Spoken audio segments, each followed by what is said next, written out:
This story begins with a man asking if this is how it ends. He confesses his apologies, acknowledging his weakness and blaming Chris for being the true hero. However, a woman intervenes, revealing that he is actually the hero named Evan. She emphasizes that they all gave their best, and if Chris had only learned swordsmanship a bit earlier, he could have achieved 9 stars and become a 10-star hero. If only that had happened, they could have prevented the end. Evan, the jack of all trades and master of all, is known as the great extra character. His journey began when he was 20, after escaping his clan and dreaming of success. While working in the back alleys, he stumbled upon a scene of flying wyverns, the invasion of the Magic Empire by the Demon King of Carnage, the Age of Destruction. Amidst the chaos and panic, Evan noticed a recruitment notice for a party traveling with the hero. He saw this as a once-in-a-lifetime opportunity to achieve greatness and enjoy wealth and honor afterward. However, his dreams were shattered when they failed, and the Dominion of Light fell into the hands of the Demon King. Evan expresses his wish to turn back time, hoping to select Chris as the hero. Chris questions his meaning, stating that even if he could turn back time, he wouldn't relive this suffering. He believes that one life of suffering is enough, and there's no point in daydreaming about it when the world is about to end. As they all gaze up at the sky, the impending doom hangs heavy in the air. He declares that this is truly it. In his next life, not that it exists, but if it does, he hopes to be born into the family of a wealthy nobleman. That was his final thought. The scene shifts to a later time as he gazes down at his hands. He reveals that he has actually regressed and been reborn into the body of a young master of the Magic Empire. He introduces the place he now inhabits as the Dark Magic Clan. As the name suggests, it is one of the 12 clans that support the Magic Empire. From what he has gathered, he has regressed 15 years into the past to reiterate. He has returned to 5 years before the onset of the Age of Destruction. And here he thought he had experienced everything in his previous life. He never imagined encountering demon beasts tending to a garden. Moreover, he is certain of whose body he is in. His name is Christian von Baron-Khazar, so we see Chris conversing with a fox woman as she regales him with tales of a fiend with the middle name of Von. She explains that the house of Count Khazar is a branch family of Baron County, or the Dark Magic Clan. Chris inquires about its relative strength, and she responds that it is not weaker. While it is a branch family, it maintains good standing within the Dark Magic Clan. And not to mention, they are incredibly wealthy. He doubts that he will find anyone within the Magic Empire who is unaware of them and that they have 2 potential successors, but the eldest son, Christian, is a real bastard among bastards. He always goes around causing trouble. Count Khazar eventually gave up on him, but this is old news at this point. Though Chris asked why and if he straightened up or something, and she says no, he actually ended up getting murdered by his relatives. Back to reality, Chris is sweating bullets.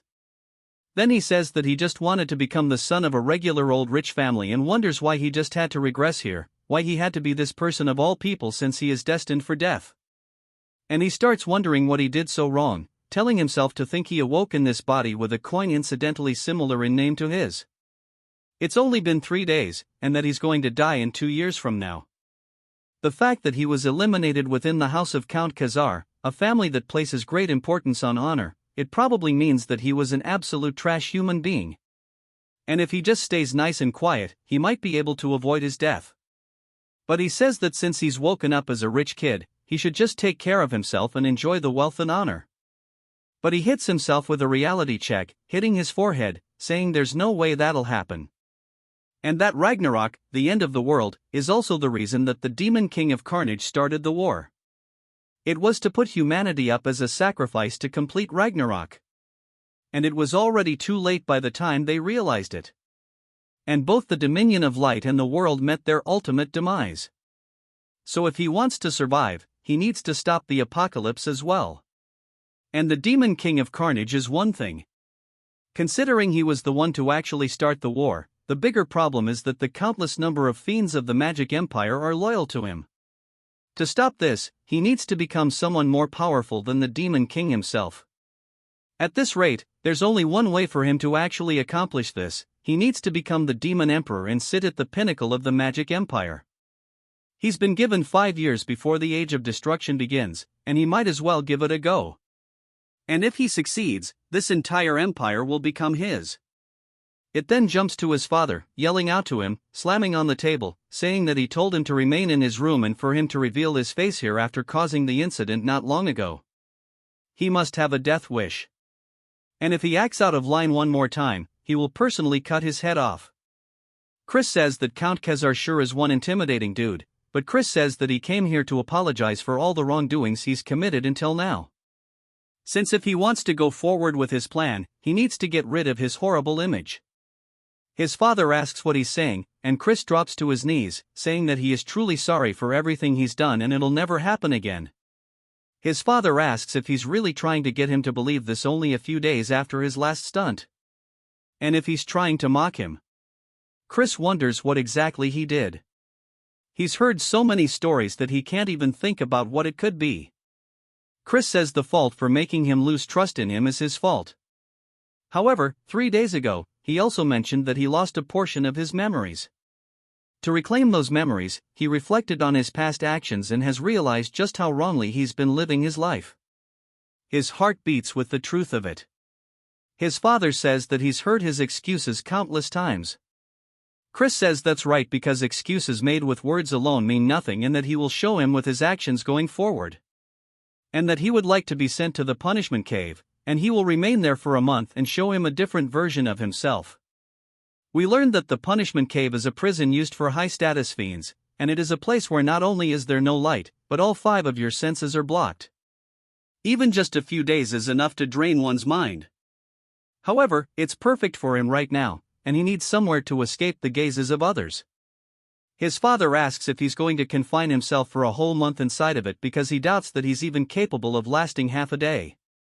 Chris says that he's well aware of how difficult a place it is, however, he thinks that that is the bare minimum for him to trust him.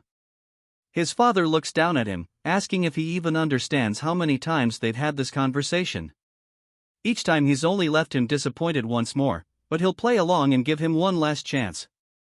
However, if nothing changes after a whole month, he will banish him from the clan.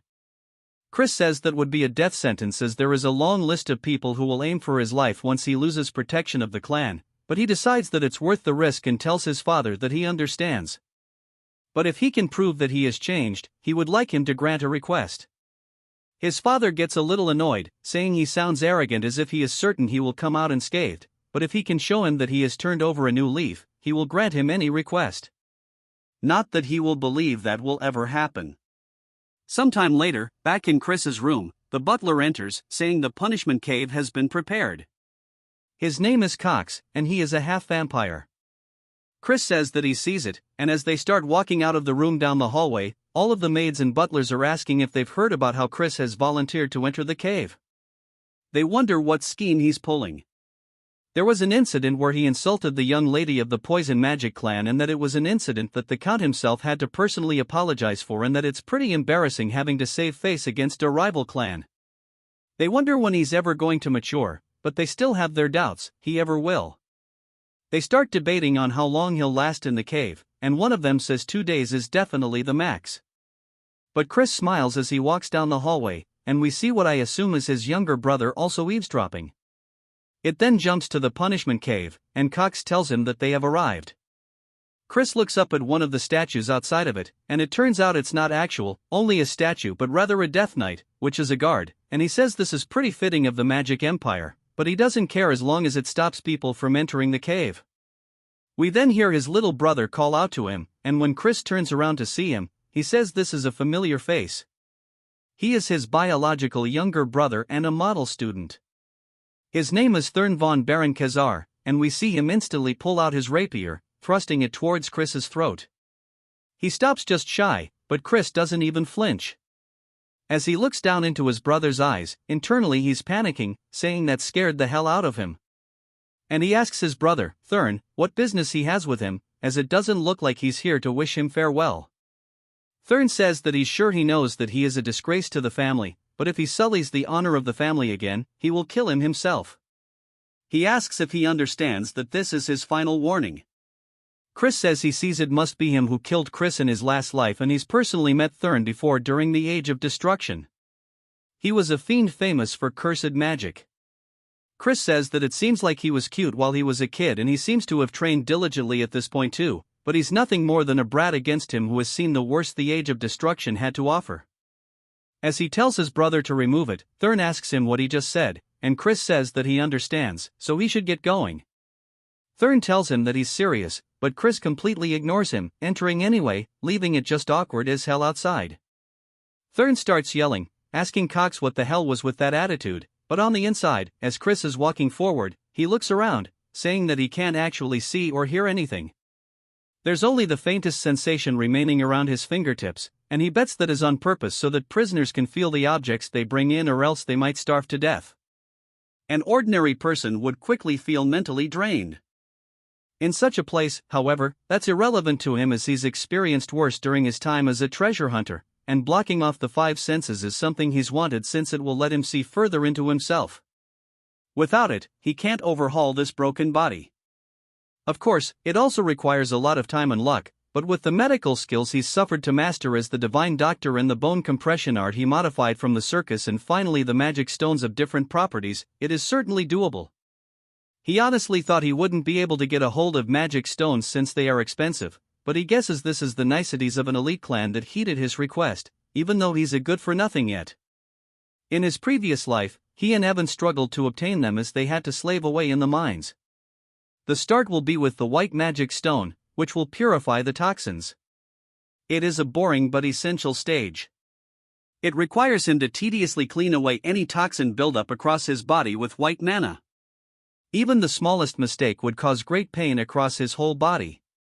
As he starts doing exactly that, he feels a tingling sensation, which I would assume is like pins and needles when you're sitting on the turd for too long. And he looks up, smiling, saying that this is a cakewalk to him. Sometime later, we see Cox reporting to Chris's father. When his father asks how Chris is doing, Cox says that he entered the cave and he's worried that it'll break him so bad that he won't be able to even call for help. His father wonders if maybe sending him there was a mistake. He had such a promising future as a child, and he wonders how he broke apart so easily if his gift made him too arrogant. Whatever the reason, he'd rather he be fully ruined or died than live such a wretched life. And he's full of conflicting emotions, such as anger and sadness. Even though Chris's words seemed very reasonable, he doesn't think he should have expectations. He's already tricked him too many times. He asks Cox if he saw anything strange when Cox enters. Cox says there was an incident, and his father tells him to report everything in detail. Cox says in truth the young master took magic stones into the cave with him, including a dream stone that makes one hallucinate, and so they don't know the side effects, so they have to immediately open the cave. We see his father's fist shaking out of frustration, but he tells Cox that they can't, and if that's the case, then just leave him to die. It then jumps to a whole month later as he's standing before the punishment cave. Chris's father says he must be a wreck by now. As the door slowly opens, his father is completely taken aback by the shine he is seeing, and Chris says he's been waiting for him to finally show up. He asks his father if he's surprised, and he told him that he promised that he would return as a changed man. His father starts to tear up, saying those are eyes he hasn't shown him since his childhood, and his father says this means he's actually endured it. Chris laughs, asking if that's a compliment, and his father tells him not to get on his high horse from something that's minor, as he doesn't trust him still. Chris says that just means he has to work harder, and he must think that he barely endured the cave, but that's not the case. Chris was so busy training that he had no time to be bored. Firstly, he made himself the optimal body so he could master swordplay, and thanks to the white monostone, each and every cell in his body was basically bursting with life. Furthermore, the Dreamstone was a game changer. Cox asks if he was really going to take that into the punishment chamber, and Chris says that he's glad he was stubborn about it. Thanks to the hallucinations he drastically reduced. At the time it took for his metamorphosis, and on top of that, he created 2 cores. He shows that he's actually a genius as he uses a 1-star spell called Light, and he used his darkness core to hide his light core. The fiends would make a giant fuss if they discovered it, which is why his father doesn't actually think it's that impressive. Things in there would have been great, but of course, that is not all. As he sensed something, one of the stones flew up towards him. When he got a closer look at it, he says that the Dreamstone is just a mess and that someone was hoping to get him high off of it and break him down. But he willingly accepted it and took it head on. He used it as a sacrifice for his leap forward. He tells his father that since he kept his promise, he wants to make a request. His father tells him to speak, and Chris says that he wants to use the Black Swamp Knight's training ground. But his father says it is not good for nothing, like Chris has no place to be there as they are one of the 3 orders of knights supporting the Dark Magic clan. He must know that only the most elite knights may display their skills there. Chris says he's only asking to borrow the training ground and he believes watching the bravery of the Black Swamp Knights would be a good influence on him as he doesn't plan to actually join their order. His father thinks about it for a second before telling him okay, but to heed his warning, and he should not behave disgracefully before the night. Chris says there's also one other thing he wanted to request, which surprises his father. It then jumps to the training ground, and all of the trainees are glancing over, seeing Chris dripped out. They start blatantly bad-mouthing him, and Chris says it must be because they are in the Magic Empire where strength is more important than status. But there's one reason he came here specifically. We learned that his other request was about going to the library, and his father says he needed to get the Deputy Commander Melon's letter of recommendation. It's where a lot of House of Count Khazar's dark magic grimoires are stored. In order to learn dark magic, you must gain access. Chris says he understands and asks why he had a condition when he's still a member of the clan. His father tells him that he must have forgotten how he tried to sell the advanced grimoires on the black market. Chris wonders just what kind of life he lived before he took over it and that he truly is a worthless piece of, but Chris says that the most important priority right now is getting the deputy commander's recognition. He then looks up to spot Thurn and a lot of trainees surrounding him. As Thurn tells him that this isn't a place someone like himself can walk into, Chris says this is pretty troublesome but smiles, saying that he actually thinks this is going to be a perfect opportunity. Thurn then tells him once more that this is his final warning and to go back. He assumes that he doesn't want to throw away the life he's so narrowly saved in the punishment cave. Chris sighs, asking Thurn if he can really stand by those words as father is the one who allowed him to enter the training grounds. Thurn looks surprised by this and we hear somebody else say that she respects the Count's orders but she knows he's not very trustworthy. And we introduce Melon, the deputy commander of the Knights, based off her dark energy. She's at least a 4-star and it seems like they intend to scare him off from the start, but he is used to threats like this. He bows, greeting her, and she's just surprised that he withstood her dark energy. He says that seeing as the deputy commander is stepping in, there's no helping it, and he'll prove that he is qualified to use this training ground. She asks how exactly he plans to do that, and he says that he'll fight against one of the fiends here and win. She tells him that his jokes have gone too far, but he says that he's not saying it as a joke. Instead, he would like to request that she refrains from using dark energy since surely she knows due to his debauched lifestyle his capacity for dark energy is far from what it might have been, and he'd prefer an unarmed duel if possible. Melon thinks to herself that even if it's just for a duel, they can't have the heir getting hurt, and this is pretty troublesome. She asks if he really thinks he'll stand a chance in an unarmed duel. Chris says that they'll have to see about it, and he wonders who he should pick as his opponent. He then snaps his fingers and says that they will probably make do. Then starts to get pissed by this, and Melon says that he should find a more suitable opponent as their level is a 2-star. Chris explains that a 2-star is a level no ordinary 13-year-old can reach if you don't possess the raw talent for it. It doesn't matter if you're 13 or 23, you won't even scratch the surface of the level of power. But of course, Chris is also not an ordinary bastard. He says that if he's going to prove himself either way, he should fight someone stronger than him. He thinks fighting them would be for the best and he asks them what they think. Saying surely he's not scared of his brother, they look pissed, saying that he accepts the duel. We then see all of them surrounding them, and they tell them to take the opportunity to destroy Chris, and if he doesn't do it properly, they'll have special training today. Chris asks Melon how they're meant to decide the winner or if they just go until the opponent surrenders. Melon says that this is pretty insolent and he doesn't even know his place, but they should just go until one side is incapacitated. But she really thinks it would be a good idea for them to hit him by taking a leg or two. Chris asks them if he heard the rules, asking what he's going to do since he's going to be in for a serious whooping. They start to get pissed by his taunts, saying that he'll make sure he never runs his mouth. But while he's distracted, Chris smacks the absolute piss out of him, which completely catches them off guard. Chris asks what's the matter, saying that the fight's already begun. They look back up towards him and swing, telling him to shut up. Chris explains that this is practically cheating as a fiend who hasn't even reached 1 star yet. He doesn't stand a chance against someone with dark energy, but in a barehanded duel he fought on countless battlefields in his past life, so it's not really a big deal.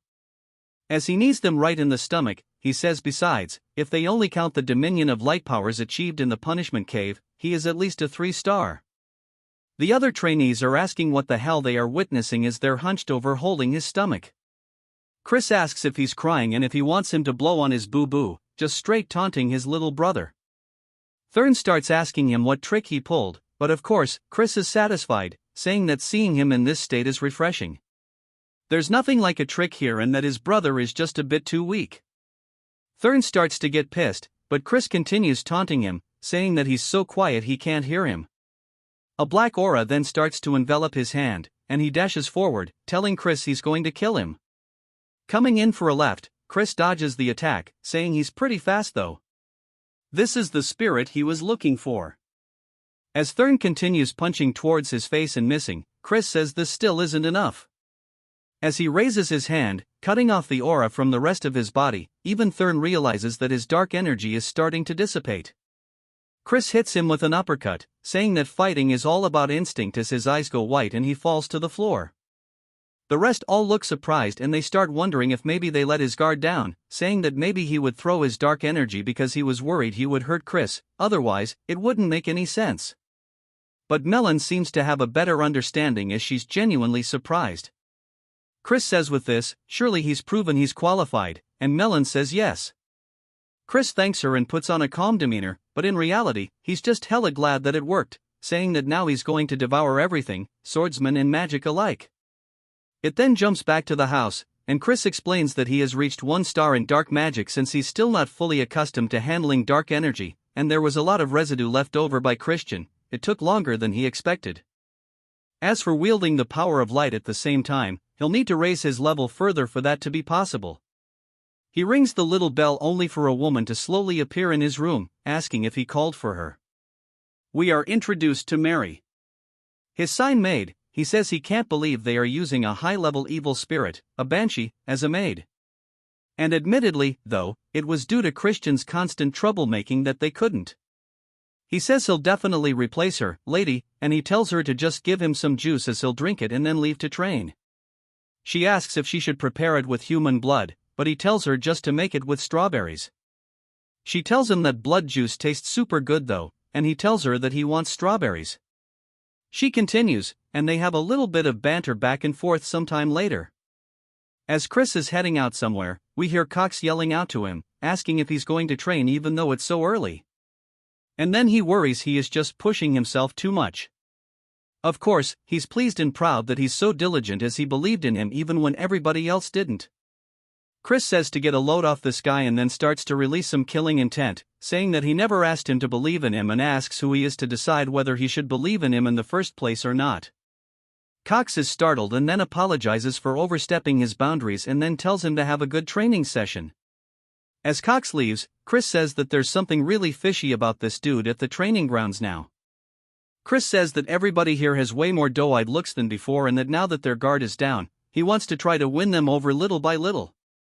We see some bird dude watching Chris swing his sword, and he walks away towards a tent and goes to inform the deputy commander, Melon, that Chris has shown up again at the training grounds today. Melon just wonders what the hell he is planning and what that duel was about back then. Those movements were definitely impressive. But to think he would dispel his dark energy at that precise moment, she wonders if he saw through the battle. And if that's the case, then he might have the talent to surpass Lord Eskid de Baron, the direct head of the main family. But she decides it's probably not the case, as he's still just a bastard. Also, he has already lost his dark energy through his horrible lifestyle, and it's impossible for him to close the gap now. She hears a lot of noise outside and decides to go check it out, asking what's the deal with it. One of the men tells her that Chris seems to have had a small conflict with a squire. The other trainees wonder what happened, saying that Cannon is a 1-star fiend. and they wonder if maybe Chris also reached 1-star Melon. Looks surprised, but Chris says that he wanted to see the rumored prowess of the Great Black Swamp Knights. But it doesn't seem like they live up to their reputation. Asking if there's anybody else who wants to stand up, she says surely they're not a cowardly order of knights. They start to get frustrated by this, and one man steps forward, introducing himself as Tauren. Chris says that they fall right into his trap, gesturing him to go ahead and attack. And Tauren leaps through the air with his sword overhead. Chris says he never expected them to obediently teach the knight's secret techniques to him. Since that's the case, he has no choice but to steal it this way. As he starts fighting back, Tauren's blade, he starts taking note of how they hold the sword in their footwork, saying that this is the mud swordsmanship he's only heard about in rumors. And he starts to mimic it, saying that maybe it'll work out if he does this. He smacks them straight across the face, causing him to drop his weapon too, but it's a huge surprise to Melon. Chris is just happy that he managed to pull off the technique as Tauren lays their face down, ass up. Chris sits on top of him, and everybody else says they can't believe he was actually strong, saying that his darkness core was ruined, so how did he reach 1 star? Melon realizes that this means she wasn't mistaken back then. Chris says this is disappointing and he had too much faith in the knights, and if their skills are this pathetic, he'd say it's all the deputy commander's fault. They start to wonder if they should stop him because he's crazy for taunting her, and Melon says she understands he's happy about his victory, but he's getting a bit too carried away. He says it's better if she shows him the skills of the Black Swamp Knights. She draws one of the training swords, swings it very forcibly right beside Chris, sending up tons of dust, completely shattering the ground beside him. She says that she only needs 1 second to beat a bastard like himself while releasing a very deep purple aura. Chris asks if she's really planning on fighting against someone like him with her full power and that they should only use dark energy up to the 1-star level and prohibit dark magic as well as using only wooden weapons. She starts to exchange her blades, saying that 1 star is more than enough, and she'll break both of his legs with just half of that. He says if that's the case, he'll put both of his legs on the line, asking what she's willing to risk. She says that anything's fine because he won't be walking away from here today. As she dashes forward, he blocks her attack with a sword, but it is definitely heavy.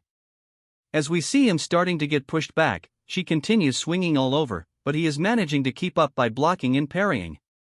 Even the other trainees notice this, saying that he's held up for a while considering he's up against Melon, but they say that it must be because her main weapon is the great sword, but we see she's frustrated saying that for some reason her attacks are not reaching him even though he's a weakling through and through. He shouldn't be any match for her. She says that when he fought there in the fight just now with Tauren this happened as well.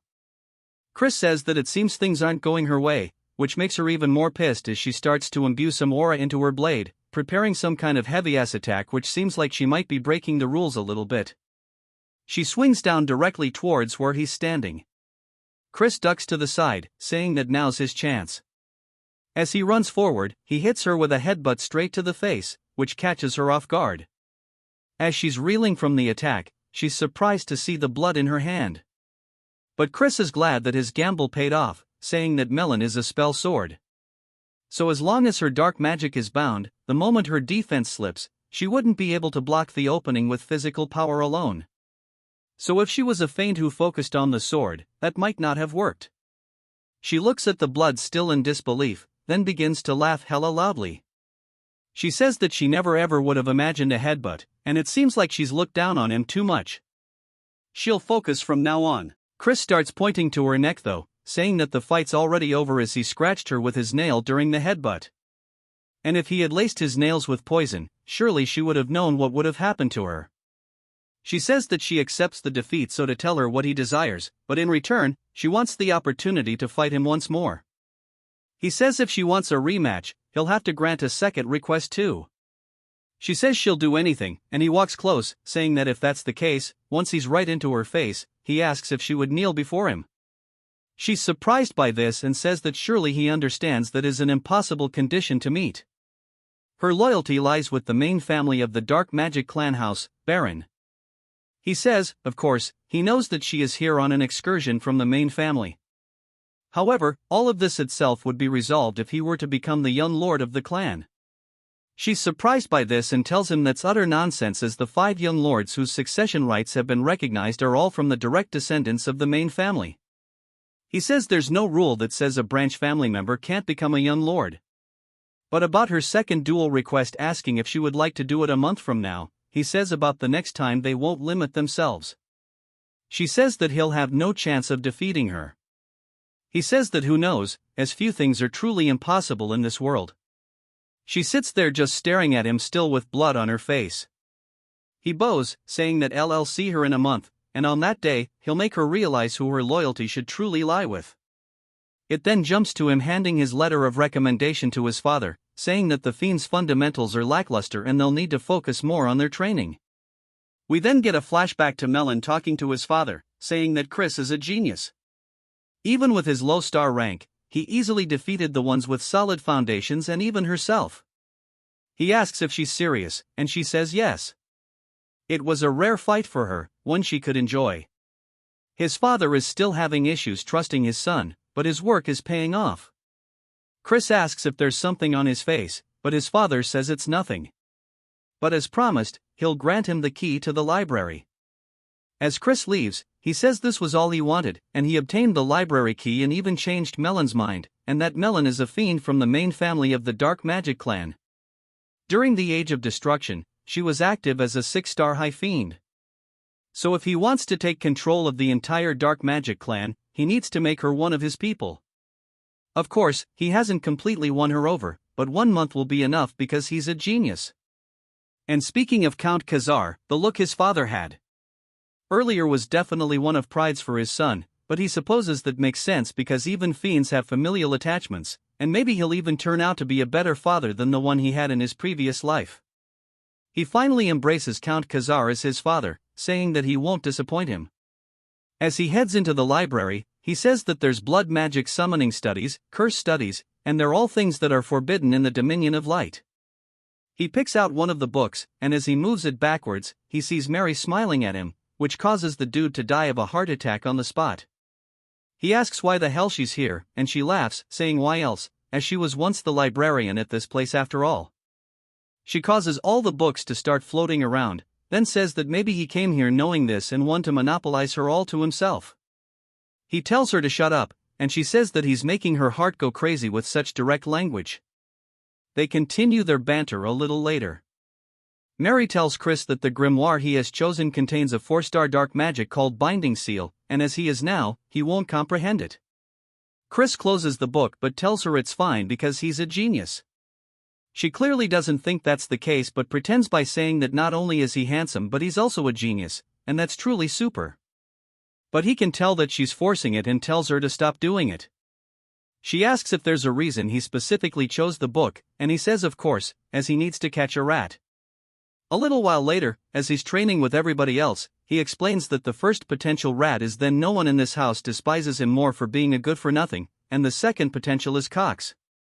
Even though he's not a descendant of the clan, he has free access to the punishment cave, and fiends prioritize power over social status. Yet he circles around Chris, sucking up to him. It could also be a third party he is not yet aware of. Whatever the case, they want to see him in ruins, seeing how. They provided him with a dreamstone in the punishment cave. He wonders if maybe he should act like the bastard they want him to be. And then whoever looks happy with him acting out would likely be the culprit. He screams, saying that this training is way too hard. And he leaves, telling them to have fun. And he quits. The other trainees wonder what's wrong with him. And then we see him breaking a plate at dinner. And his father yells at him. But Chris says the servant should have given him proper food to begin with, and he tells her to not just stand there and remake his food. His father seems disappointed, saying that he's a fool for thinking he's matured, and walks out of the room. Chris says he feels bad, but it's for the good of the family, so he hopes he understands. He worked hard to spread rumors that he'd return to being a bastard. He bullied maids while they were cleaning and wasted money like it was water. We see a wine glass being poured, and Chris asks Mary why she won't let him drink the wine. She tells him that he's doing it right now, though he says he can tell it was non-alcoholic. She says that since he's underage, he can't be drinking, and he asks why that matters since he's still good for nothing. She asks if he's decided to be a bastard again, saying that's fine. Even so, because she'll stay forever by his side, he says it's like he told her he's just trying to catch a rat.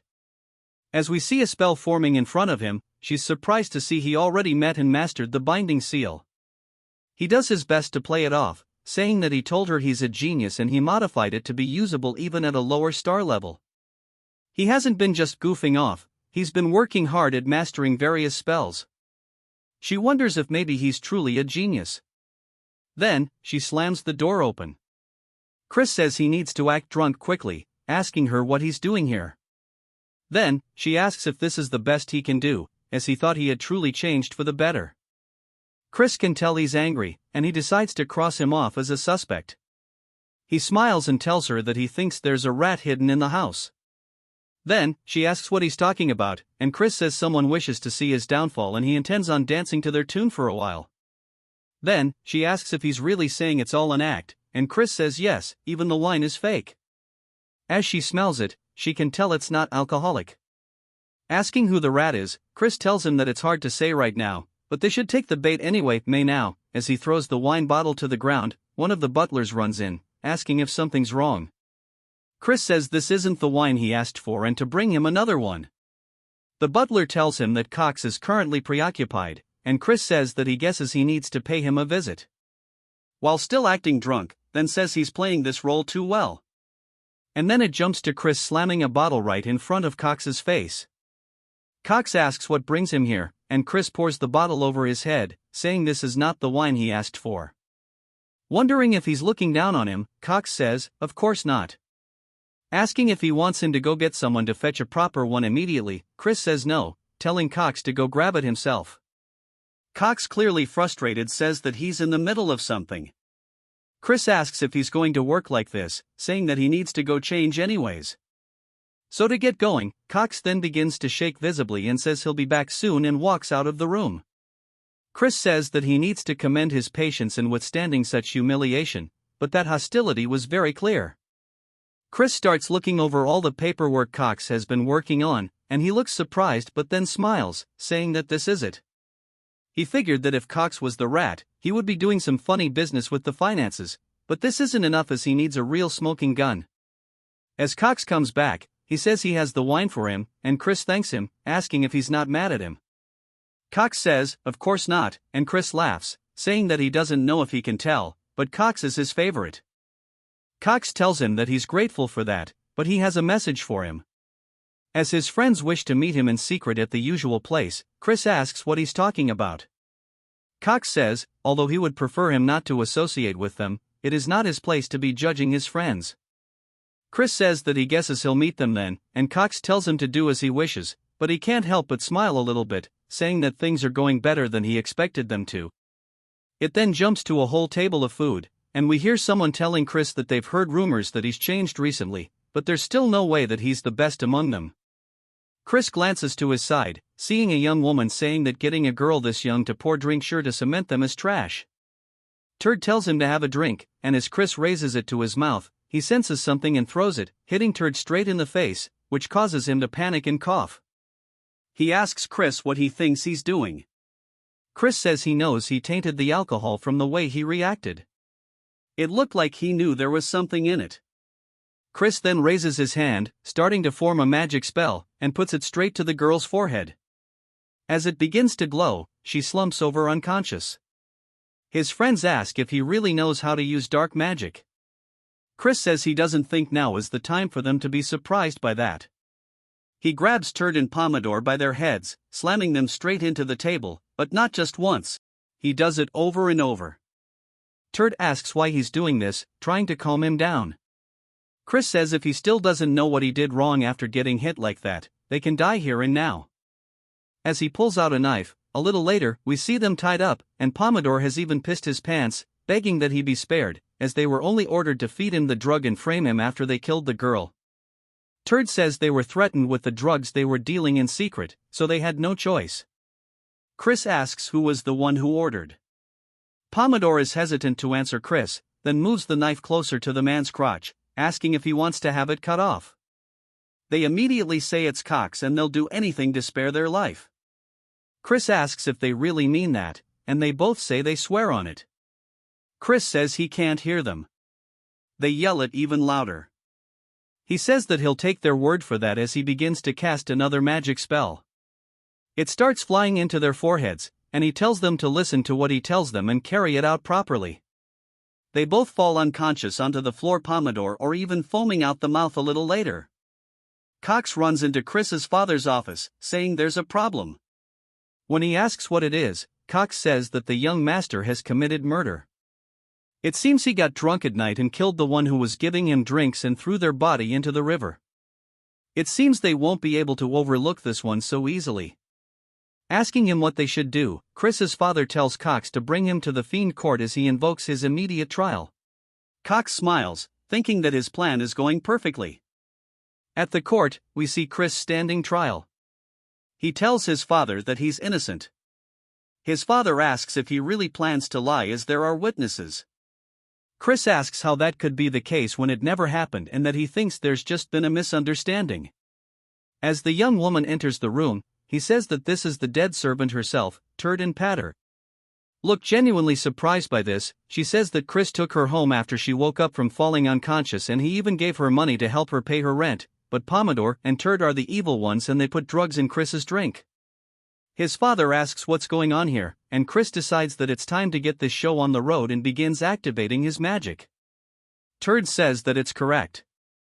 They gave false reports, and Pomodoro says it was because they were given orders by the butler Cox to frame the young master. Cox starts panicking, asking why that kind of trash they're spewing, and that this is slander, and that Chris and his friends are trying to frame him. Cox also tells Chris that the joke's gone on for too long, and he's crossed the line, but Chris knew he would react this way, and he says as the victim of this incident, he would like to request one thing. His father asks what it is, and Chris says that he wants him to act as a proxy of his authority to directly question Cox. His father looks a little confused but decides to go along with it, saying that he'll leave it to him to head the defendant's stand, but to know the moment he acts in a way that is inappropriate, his authority shall be revoked immediately. Chris says that he'll finish this quickly, and as the representative of the great ruler of the Magic Empire, the Demon Emperor, and as a member of the Dark Magic clan that governs the eastern region of the Southern Magic Kingdom, and as a representative of Count Khazar, he will now question the defendant. He asks Cox if he swears that he will only answer with the truth to his words. Cox says that he will, and Chris says that as a representative of the Demon Emperor, he asks if he swears to only answer the truth. Cox says that he does, and then a magic spell begins to float towards his forehead, causing him to hold his head in pain. He wonders what the hell is going on. Others start to recognize it as the binding seal. Asking how Airbrat could use a 4-star dark magic, Chris says that this was modified so it could be used at a lower star rank. However, it has additional conditions, and that is he needs the target to swear twice, and that Cox has now fallen right into his trap. Cox asks him what he just did, and Chris says that he just swore that he will answer with nothing but the truth and asks what the reason he hired his friends to slander his name was for. Cox's head starts to feel hella painful as he lets out a scream, and he says that he received an order and that there was a man who knew of his corruption and threatened him, telling him to ruin the young master. This is why from when he was young, he has been sabotaging him. Chris says that by corruption, he's talking about the embezzlement he's been committing for quite some time, and he's already seen through that as well. He leaps down, asking Cox who gave him the order. Cox says that if he says it, then he'll be in a bad position, but Chris uses the binding spell, telling him to speak now. Cox says that it was Sir Escott and that it was the second son. Cox panics and says that he needs to run away before he gets killed by him, but Chris draws the blade from the nearby guard and cuts Cox's head clean off. Much to his father's surprise, Chris says that by the borrowed authority from the Count, he has punished the sinner as Cox's corpse lies there on the floor. His father asks why this was the decision he came to, and Chris says that had they left Cox alive, the main family would have fabricated evidence and covered up his incident. They cannot be indulgent with him furthermore. He intends to ensure that everyone remembers the truth of it and that he should try to sabotage him. His father looks a bit anxious and then snaps his fingers, telling him to follow him as he opens up some kind of gateway behind him. Chris enters, asking where they are. His father says that this is a secret training ground as there are too many eyes in the courtroom. His father then says about what he said just now, asking if he means to say that Eskid will cause more trouble as a result of the succession conflict because a family's power and authority is directly tied to the successor they support. He tells him his decision was correct, but he feels that he may have acted hastily. However, with things as they stand now, they will have to support the first young lady. The first young lord isn't an option because he is a crazed, bloodthirsty lunatic. Chris says there is also another option, which is for he himself to become the successor. His father says that's nonsense, but Chris says that someone from a branch family can be recognized as a successor if they possess the necessary ability. His father says that's just a role by name alone and it is not enforced. Chris says that he doesn't really know about that because why else would he should try to sabotage him? His father says that he may have been more talented than Eskid in his childhood, but he's been lagging quite far behind him now. Chris says that he'll make quick work of catching up, but to do that, he needs his help. He wants his father to use his authority to recommend that he participate in the Sacred Dark Rite competition. He says that's wrong too. 2 months from now, his father tells him that he'll need to be a 2-star to participate and that he only just gained 1 star.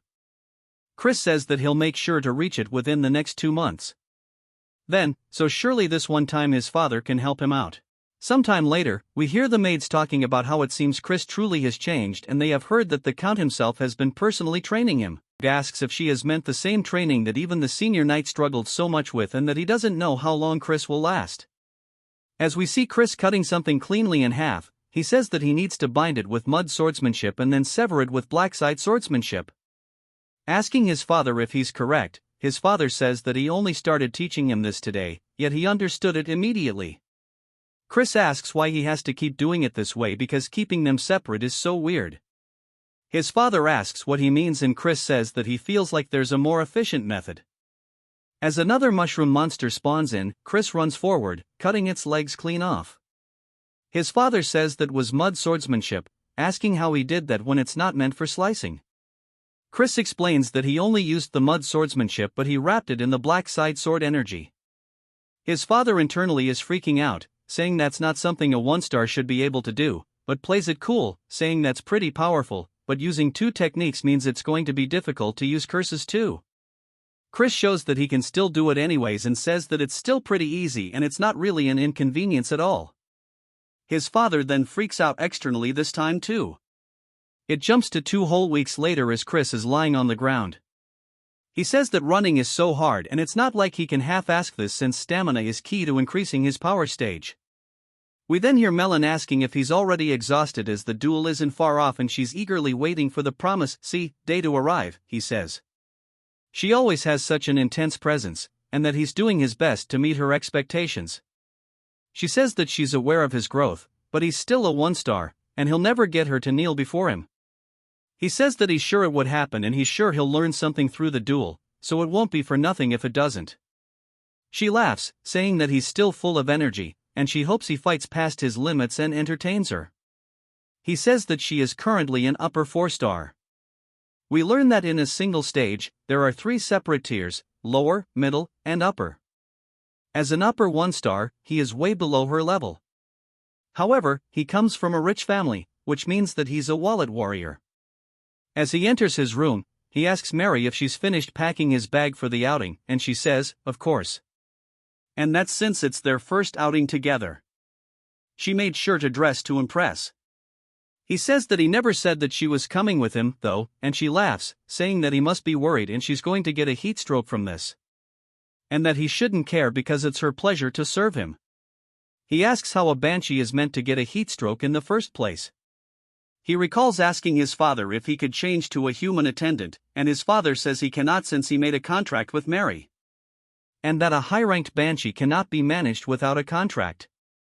And he asks his father if he could even tell him how to avoid the contract then, and he says that it's going to be him sharing a very deep kiss with Mary. Chris says that he can't believe Christian did this in the first place. He tells Mary that she can't come with him as he's headed to a place with lots of people. She looks so sad, saying that she was looking forward to going out. He says that it's just her spiritual energy might injure people. She keeps the puppy dog eyes, saying that she's been stuck in here for decades now, and bro can't believe that she's this sad about it. And folds into zero pressure, saying that he came along, but she just shouldn't show up around others. She says that he truly is the best being, all excited, and he tells her just to follow him. She asks where they are going, and he says that it's somewhere he can make a profit. She reminds him that he already has a lot of money, and he starts dropping his coins on the ground. He tells her to stop doing that. She says if he's not going for money, then maybe he's going for land ownership. He says that's wrong too. She asks what it's for then, and he says it's for something he used to use before. We see them in the carriage saying that he's late. Chris asks what he's doing here. Then, he says that he's here to watch over him in case he begins to behave like a bastard again. Chris tells him not to worry about it as he's merely on his way to go gambling and nothing more. He says they're fiends, so it's a given that they're close to alcohol and gambling. Gambling is something even the Demon Emperor recommends, and there's a reason that's legal. Then, he says that he should follow him there. Then, Chris asks if it's perhaps because he's worried about his big brother. Then, he freaks out, asking why he'd be worried about him. He's just concerned that he'll dishonor the family. Chris says that he was thinking for a little nerd like his brother. It'll probably be too stimulating anyways. Asking if he even knows the rules, then he says that gambling is just card games and that he's going to flatten his nose if he keeps yapping like this. Chris says that sounds so scary and says that he's going to show him that he's a pushover today. They finally make it to where they're going, and it's just a big grand building. Even Mary looks super duper impressed. Then, he says that he didn't know a building could look like this. Mary says that her heart is starting to flutter. Chris tells them to stop acting like country bumpkins and to put this on as he hands a mask to Thurn. He tells Mary that she needs to hide so people can't see her. He also wants to whisper something to her. He starts doing so as she listens, and she says that she'll go do as she's ordered and disappears. Then, he asks where he sent her. Chris says that he shouldn't worry about it and they should go in already. As they enter the area, people start to look over towards them as they walk by their tables. Some of the gamblers say they can't believe people so young would enter the lion's den on their own. Chris says that he wants to make a bet with Thurn on who wins. He'll make more money in an hour, and if he wins, he'll call him older brother for a month. Then he asks if he's serious, and Chris says yes, but if he loses, he'll have to call him the Honorable King Emperor Majesty brother. Then he can't believe he said that with a straight face, and Chris says that there's no need to do it if he's scared and offers him some money. Then instantly snatches it, saying that there's no way he'd be scared about this and that he's going to be going first and show him how easy this is. Sometime later at a table, a man is saying that it's Chris's victory and for being young, he plays quite well. He's sure that he's going to earn a lot. Chris says that when you're first starting out, they let you win a reasonable amount by instigating the overconfident player. They aim for the moment their prey bet's too big, and he knows exactly how these common works. Of course, we know there isn't so familiar, so he falls for it. Chris says that he's already caught in their trap and he tells him that he should just go back home and sleep. Then he says that he's definitely losing money too, and Chris tells him that he's only lost 500. Then he says that he only lost about 1,000, and everybody starts laughing at the completely justified crash out. Chris says that it looks like everybody here has marked them as a loser, and he's sure conmen will try reeling him in soon enough. Then he asks if he's going to continue. Then he says he will and throws the money out of Chris's hands. Chris says that he's the one who tried to stop him, but he wants him to lose tons and become the perfect bait as that's the plan to begin with sometime later. As then sitting at his table looking at his cards, we see people cheating as they actively see what's in his hand, and Chris spots them. They tell him saying that this is perfect. Mary then appears behind Chris saying that she found the people he mentioned. He says that she did a good job while he's freaking out. He's low-key rising up. Mary a little later they arrive and Mary says this is the place. Chris tells her to open the door, and she does so. As they enter the room, the people start freaking out, asking who he is. Chris takes off his mask, saying surely everyone knows of him. They ask what business he has here, and he tells them to call their master over. A man then starts being a kiss-ass, asking Chris if he really came to visit. And we are introduced to Grant, the master of the Glee Merchant Guild. And while he may be known for his talent as a merchant, there's just a little bit more to him as he's actually the owner of the casino too. Chris says that he wants to have a conversation in private, and Grant asks what it could be about. Chris says that he conned his younger brother, whom he cares deeply about, and yet dares ask him what he's here for. Grant says there's no way asking if that sucker in the tiger mask is his brother. Chris says he's corrected as Count Khazar. Then Grant says that he assures him that all he does is run the casino, and the others do have no relation to him. Mary then gives him some absolute nightmare fuel. She immediately apologizes, saying that had he known he was the son of the Count, he never would have done it. And a please show mercy. Chris says surely these aren't empty words. Grant says of course not. He shall compensate him, asking how much he wants. Chris says he wants 1,000,000 rupees, which surprises Grant because there's no way they have that much money on hand to do it. Chris says that 200,000 would be enough, and Grant asks if that's really all it'll take. Chris says there's something else he'll also need to give him too, and Grant asks what it is. A little later, we see him looking at brand new equipment, and Mary says that she didn't think he would use the 200,000 rupees to purchase gear, and that truly is a super scheme. Mary says that the sword that he got is a bit strange, and we learn that it's called Grenade, and she knows that's the holy sword that a past hero obtained by offering up his soul. And she heard that many fiends want it because it's something that the hero used after his fall, but now it's all rusty. Chris tells her that it's okay because it's part of the plan and hands her a necklace, telling her to take it. He saw her staring at it before and to just treat it as a gift.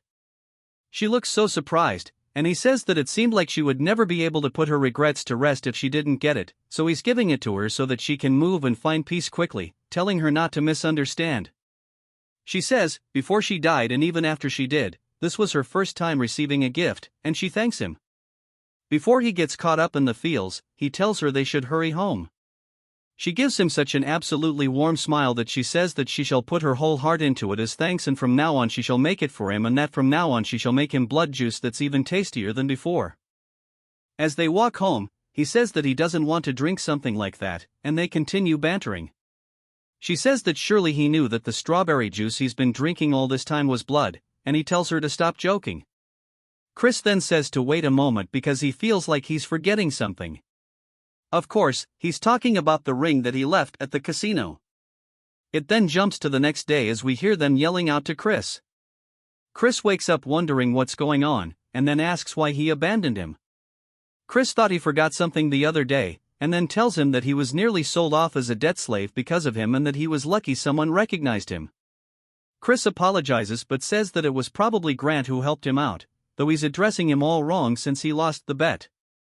He needs to keep his end of the promise and to go ahead and say the words. Thurn looks mortified and squeezes the hell out of the pillow but slowly starts to say the word esteemed over and over. Chris says that he doesn't know what he's trying to say, and then yells it while ripping the pillow open, calling him the esteemed King Emperor Majesty, brother. Chris says this is good and that he should be sure to respect him and strive to do well for himself as well.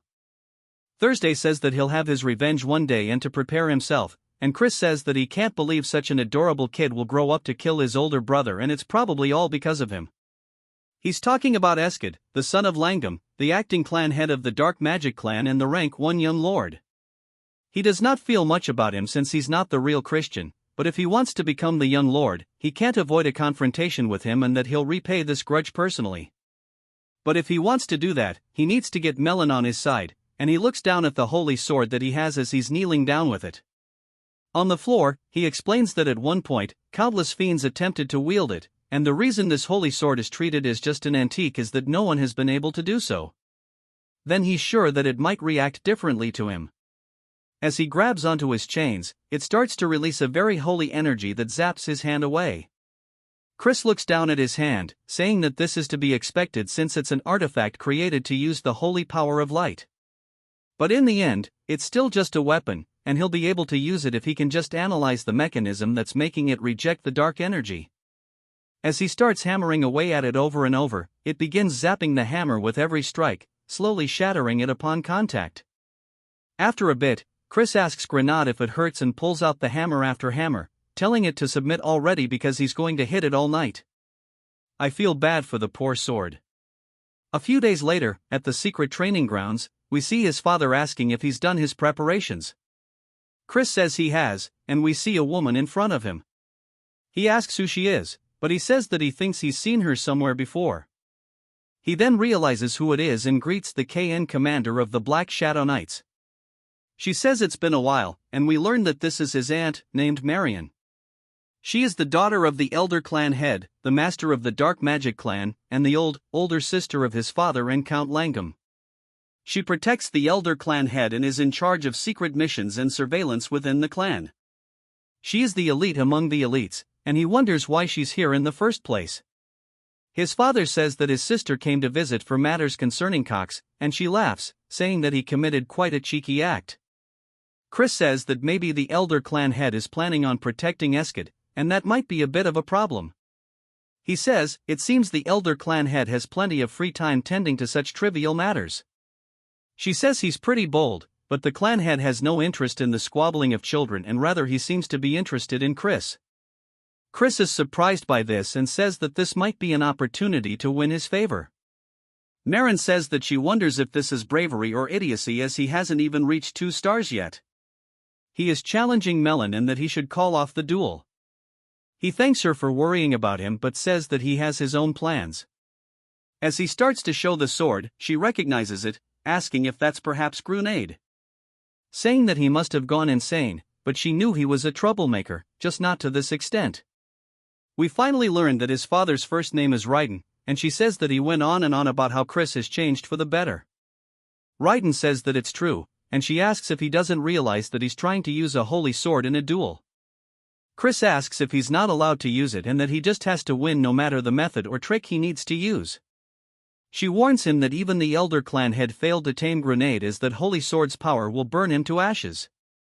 Chris asks if that's the case, as he starts to take the sheath off of it. She yells, telling him that it's dangerous as it has a little bit of a golden light to it. Of course, nothing happens, and she kind of just stares at him. She asks if it's a replica, and he tosses it at her, telling her to check it herself. As she catches it, it starts zapping the hell out of her hand, so she throws it to the ground. She asks how he's doing this, and he says that it's a trade secret that he doesn't want to tell her, but she can be sure of one thing: the only reason why he can wield the sword that even the Elder Clan had failed to tame is because he is a genius. His father can't help but feel proud as hell, and we hear Melon laughing, saying that he's always so fun and entertaining, and for him to have tamed a holy sword is cool, but it's not like that's going to matter, as today will be his last day in this world. Chris begins to stare at her. It then jumps to the start of the duel. As Melon's charging forward, swinging down, Chris blocks it. He says it's just as he thought. Without any restrictions, her power and speed are incomparable to before. He won't be able to narrow this gap at all. But as she starts flying in, he blocks her attack once more. We see the holy sword starting to dissipate the aura on her blade. His father and aunt are surprised that it's opposing the dark energy. Raiden says that it seems like he surpassed her when she was younger too. Marin says that's not the end of it, pointing out that he is wielding the holy sword.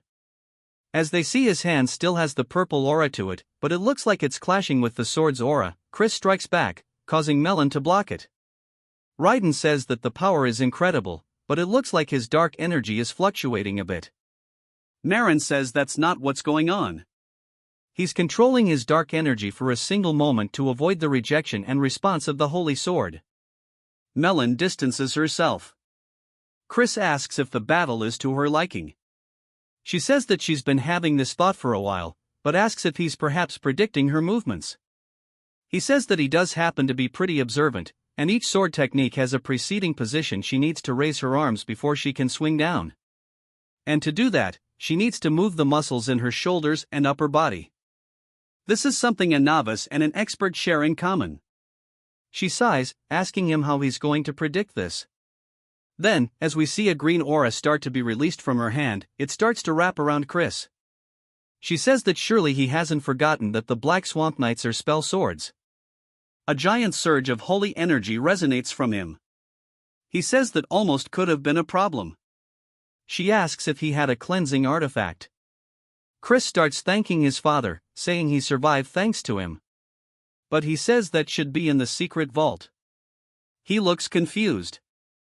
Chris says he can't help but be a little bit of a klepto sometimes, but having good equipment is a skill itself in a real battle anyways.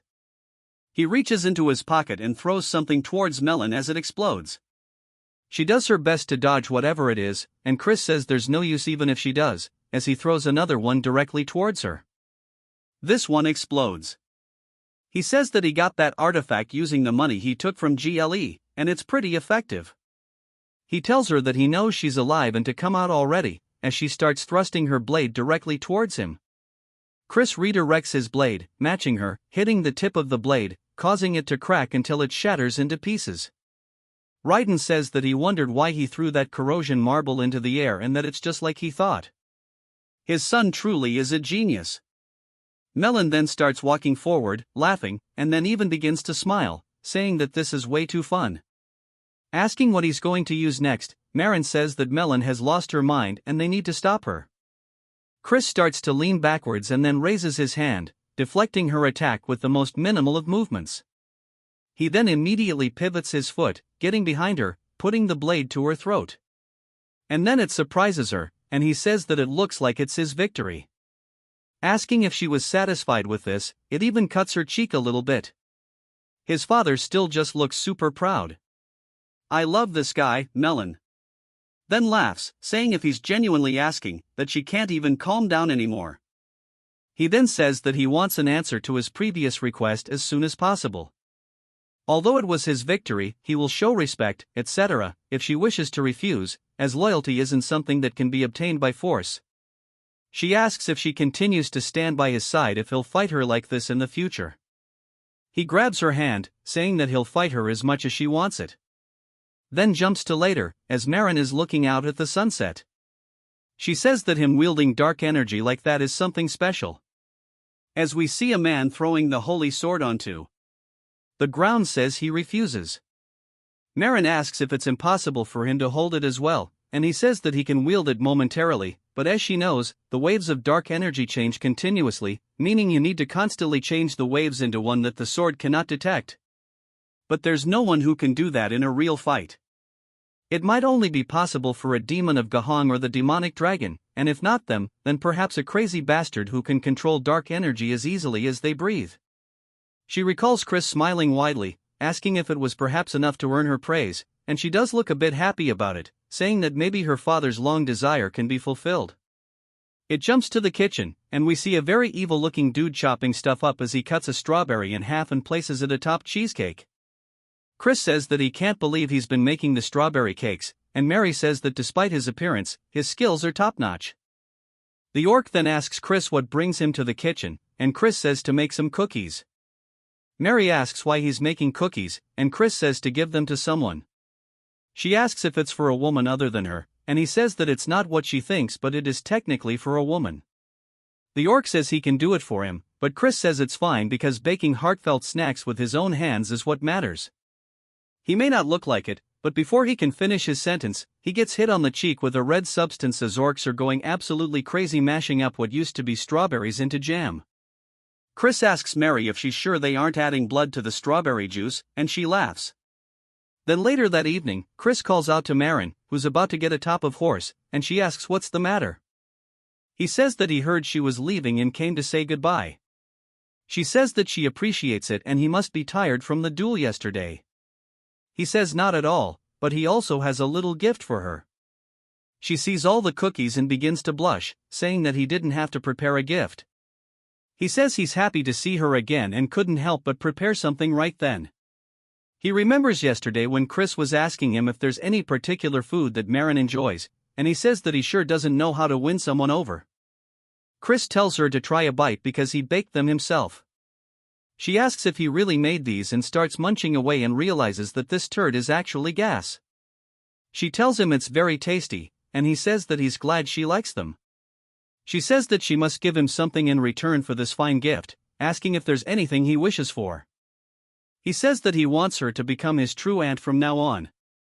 She says since they're already related by blood, he's sure there's a deeper meaning behind his words. She asks if he just wants to have her support in the upcoming succession conflict.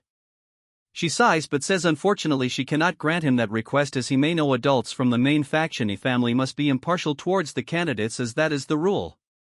He says he was merely making a genuine request as he wishes to become closer with his aunt. She asks if he really has no other intentions, and he says of course. If she cherishes him and secretly offers to help, there's no way he'd be able to refuse it. She laughs, starting to eat cookies, saying that she does not dislike his honesty. But since her nephew bakes such delicious cookies and gifts them to her, she can't help but cherish him. He thanks her, and she asks if she can have more cookies next time. Raiden sits there tearing up since he finds it so wholesome. Chris says that if she makes him sad, he might soar and be unable to recreate this taste. Saying surely she understands what he means, she sighs and looks happy and asks what he thinks about joining the Black Shadow Knights. He goes to explain it and says something to her, but she cuts him off. She says that he was exceptional in the duel against Melon and he may even be a greater prodigy than the Elder Clan head. However, his rivals won't be easy opponents, and she's worried that he may wither away before his talent has a chance to bloom. He says if he fails to climb up and over the mountains in this way, he wouldn't mind dying. She looks surprised by this, and he says that he appreciates her concern, but he does not think that he will lose again. She's amused by his confidence and says that for some reason, if it's this child, she'll believe him. She says that she cannot stop him from walking down this path, however, she wants to offer him a piece of advice. She tells him to be wary of the first young lady. Raiden asks why he should be wary of Juliana, not aside from the fact that she is the most gentle of the 5 young lords. Marin says that he will soon come to understand why, and Chris thanks her, saying that he'll keep it in mind. She smiles, saying that she'll see him next time, and rides off. It jumps to Chris laying down in bed thinking about something. He says that both his father and an aunt are powerful as they've reached 6-star after a lull, but he still didn't hear much about them during the Great War, and he wonders just how many powerful combatants there are in the Magic Empire. As there must be enough to overwhelm the Dominion of Light at the very least, but he doesn't want to repeat the past this time around. So, he must get stronger faster. We get a whole 1-month time skip, and Chris asks his father if he called for him. His father says yes, as there's something he meant to tell him, but then is surprised by something, asking Chris if he's actually reached 2 stars already. His father says to achieve such a growth in only a month is crazy. Chris says that he doesn't know why he's surprised, as he promised him and asks what. He wanted to talk about calling him here alone at this hour. His father says that he got word from the main family. He submitted both him and Nen as candidates for the Sacred Dark Rite, but they only approved then. He sighs, saying that the reason being was that of his frivolous spending, womanizing, thievery, and even drunk and destructive property. He can't refute it because it's all true, bro getting punished, but his father says that he can't believe they're looking down on his son. Chris asks if Count Langam made this decision. His father says no, the Count didn't have much to say after misdeed. However, it was Lai and de Baron. He's a direct descendant from the main family and the star of the upcoming Sacred Dark Rite. The Sacred Dark Rite itself is a ritual where candidates take in pure darkness from the negative dimension. Since the amount is limited, candidates participate in a quasi-deathmatch to decide on hierarchy. Candidates who rank higher end up taking more darkness for themselves. And it ends up playing a tremendous role in being selected as the Young Lord, a successor to Clan C. If Lan is victorious and monopolizes darkness, then becoming the 6th Young Lord, achieving his goal, will be much harder. If that does happen, his father says that he'll talk to them again. And if all else fails, he'll even request help from Marin. Chris says that's not necessary as he'll figure things out himself. His father says that he knows he's talented and that he has changed, but he can leave the matters to the adults, bro really is just trying to be a good dad. Even Chris can see it and says that he appreciates his feelings, but he tells him that he has his own methods. Bro is cooking up something nefarious. He asks if any children of Count Taraman's house will be participating. His father says yes and that his 3rd son will be there. And that scoundrel sided with Lone, saying that he had no right to participate in the Dark Rite and he's merely a trickster who can only control demon beasts. Chris says he's surprisingly a nice father and he tells him to calm down as he simply needs to prove himself to them and that the Traman should be hosting a black pill hunt soon and he'll participate as a herder. It then jumps to what I assume is the main estate of the house. We hear Marion saying that she has personally checked on Christian as per the clan head's orders. He asks how he was and she says that he was incomparable to the others. The elder says that he finds that hard to believe, and the child he remembers was a brat who thought himself to be a genius when he was nothing but a false prodigy. She says that he's clearly different from before, and the elder says in that case he asks if she believes that the child could fulfill his long-desired wish. She explains that this wish is why her father has lived on, even refusing death through heaven-defying magic. She tells him that she cannot say, but he might be the closest to what he desires. He laughs, saying that's pretty interesting and he shall keep his eyes on him, and his participation in the upcoming sacred dark rite is unlikely. Asking if that's correct, she says that's the common consensus within the clan. Asking if he will intervene, he says that he cannot step in over such a trivial matter. Asking how someone could call themselves a fierce beast without being able to overcome such a small trial, she says that he may be a fierce beast but he's still just a child, and she believes he should be given an opportunity to receive darkness and awaken his potential. He calls out to her in a very stern voice while glaring at her, and she realizes that she's overstepping her boundaries. He says that he's always been such a man and he's harsh to those he holds expectations for. He says that since she's willing to go so far for him, she must have taken a liking to him. He then summons someone called Blood Drinker. As he appears in the room, this is the head butler of the dark magic clan named Simon.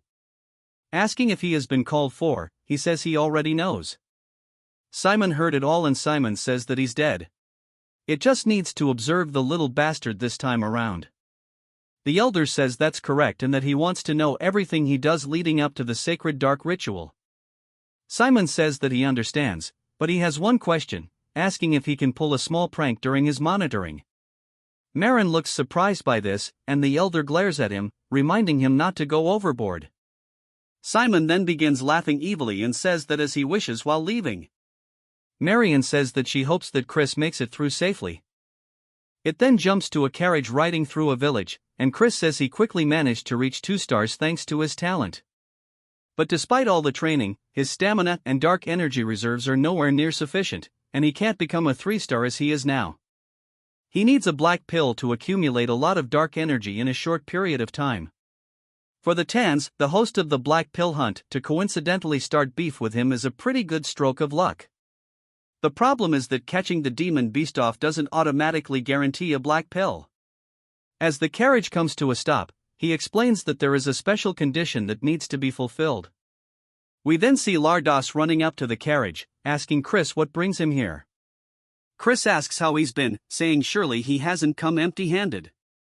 He says of course not, and that he would never greet the young master without a gift. Chris slaps it out of his hands, causing it to fall to the floor, and Lardos looks confused. Chris says that he doesn't seem to know his place, and he heard that he's partaking in all sorts of illegal activities. After all, we even get a funny image of him bullying him. Chris says that he'll let it slide this once, so he should cut any activities that cross the line. Lardos agrees, and Chris says there's something that he needs to procure an ash pill for him, asking if he can do that. Lardos says that those recently surged in price, and Chris says that he sees how it is and asks Mary if she's ready. She begins laughing, and holy turd, put it away, where's cute Mary at? I feel sorry for Lardos. He immediately gets on his hands and knees, saying he'll get it immediately, and Chris says it's so nice and easy when he cooperates. And then says that while he's at it, he wants a dagger sharp enough to cut armor. Lardos looks confused, and Chris leaves.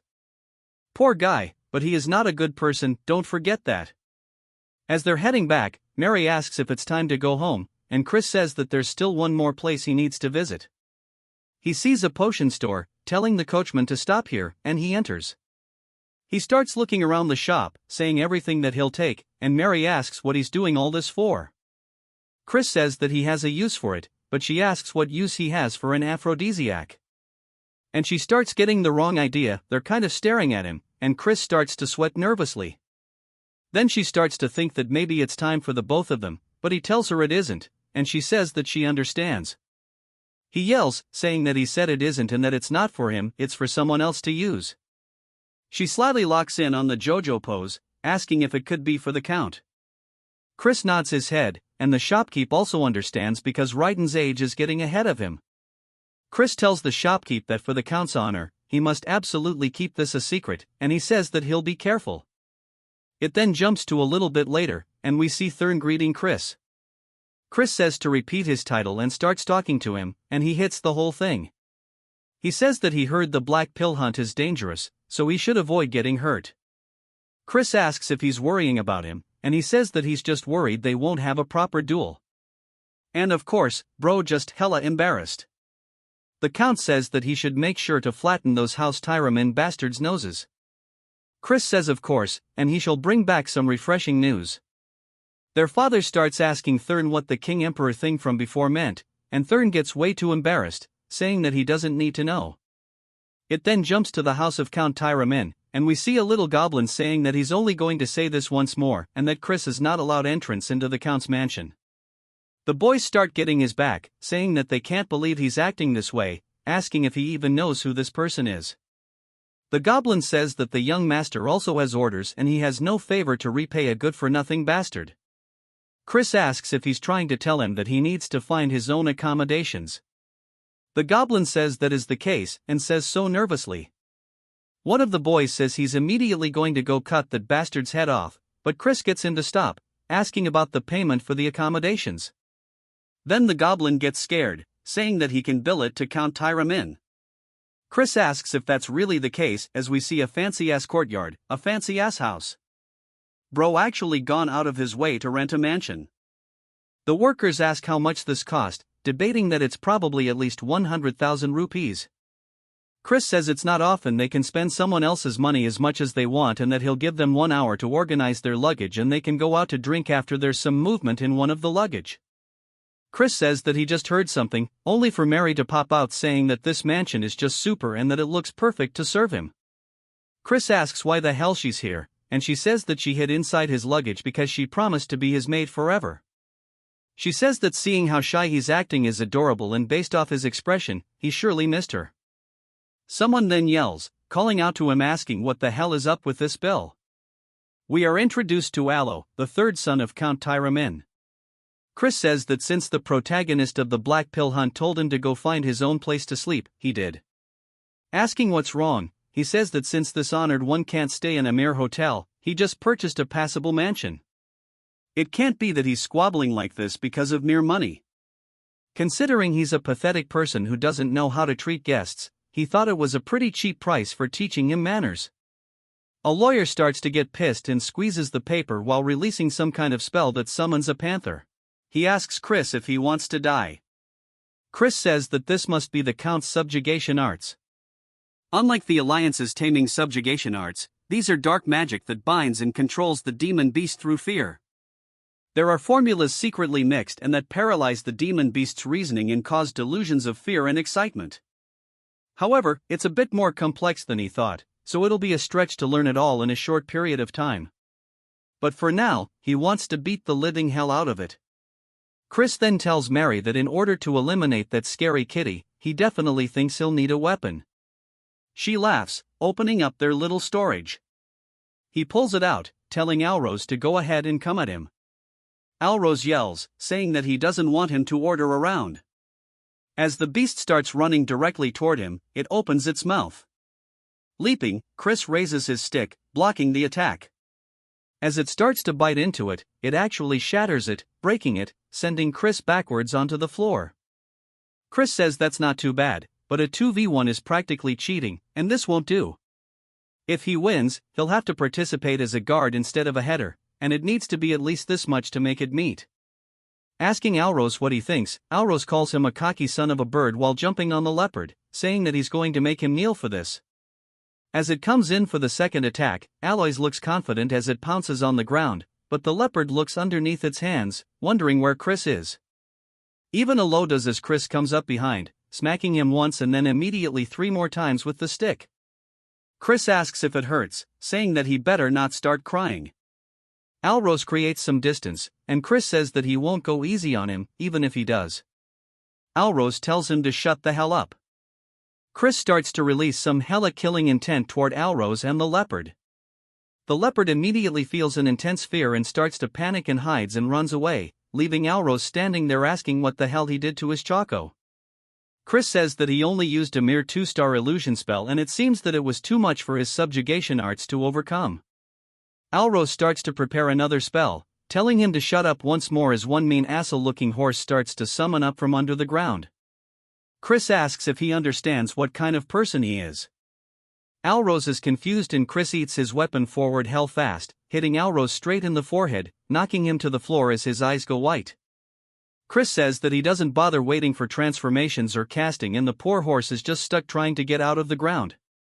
It then jumps to Chris, gambling as they're asking if he's certain he should be doing this.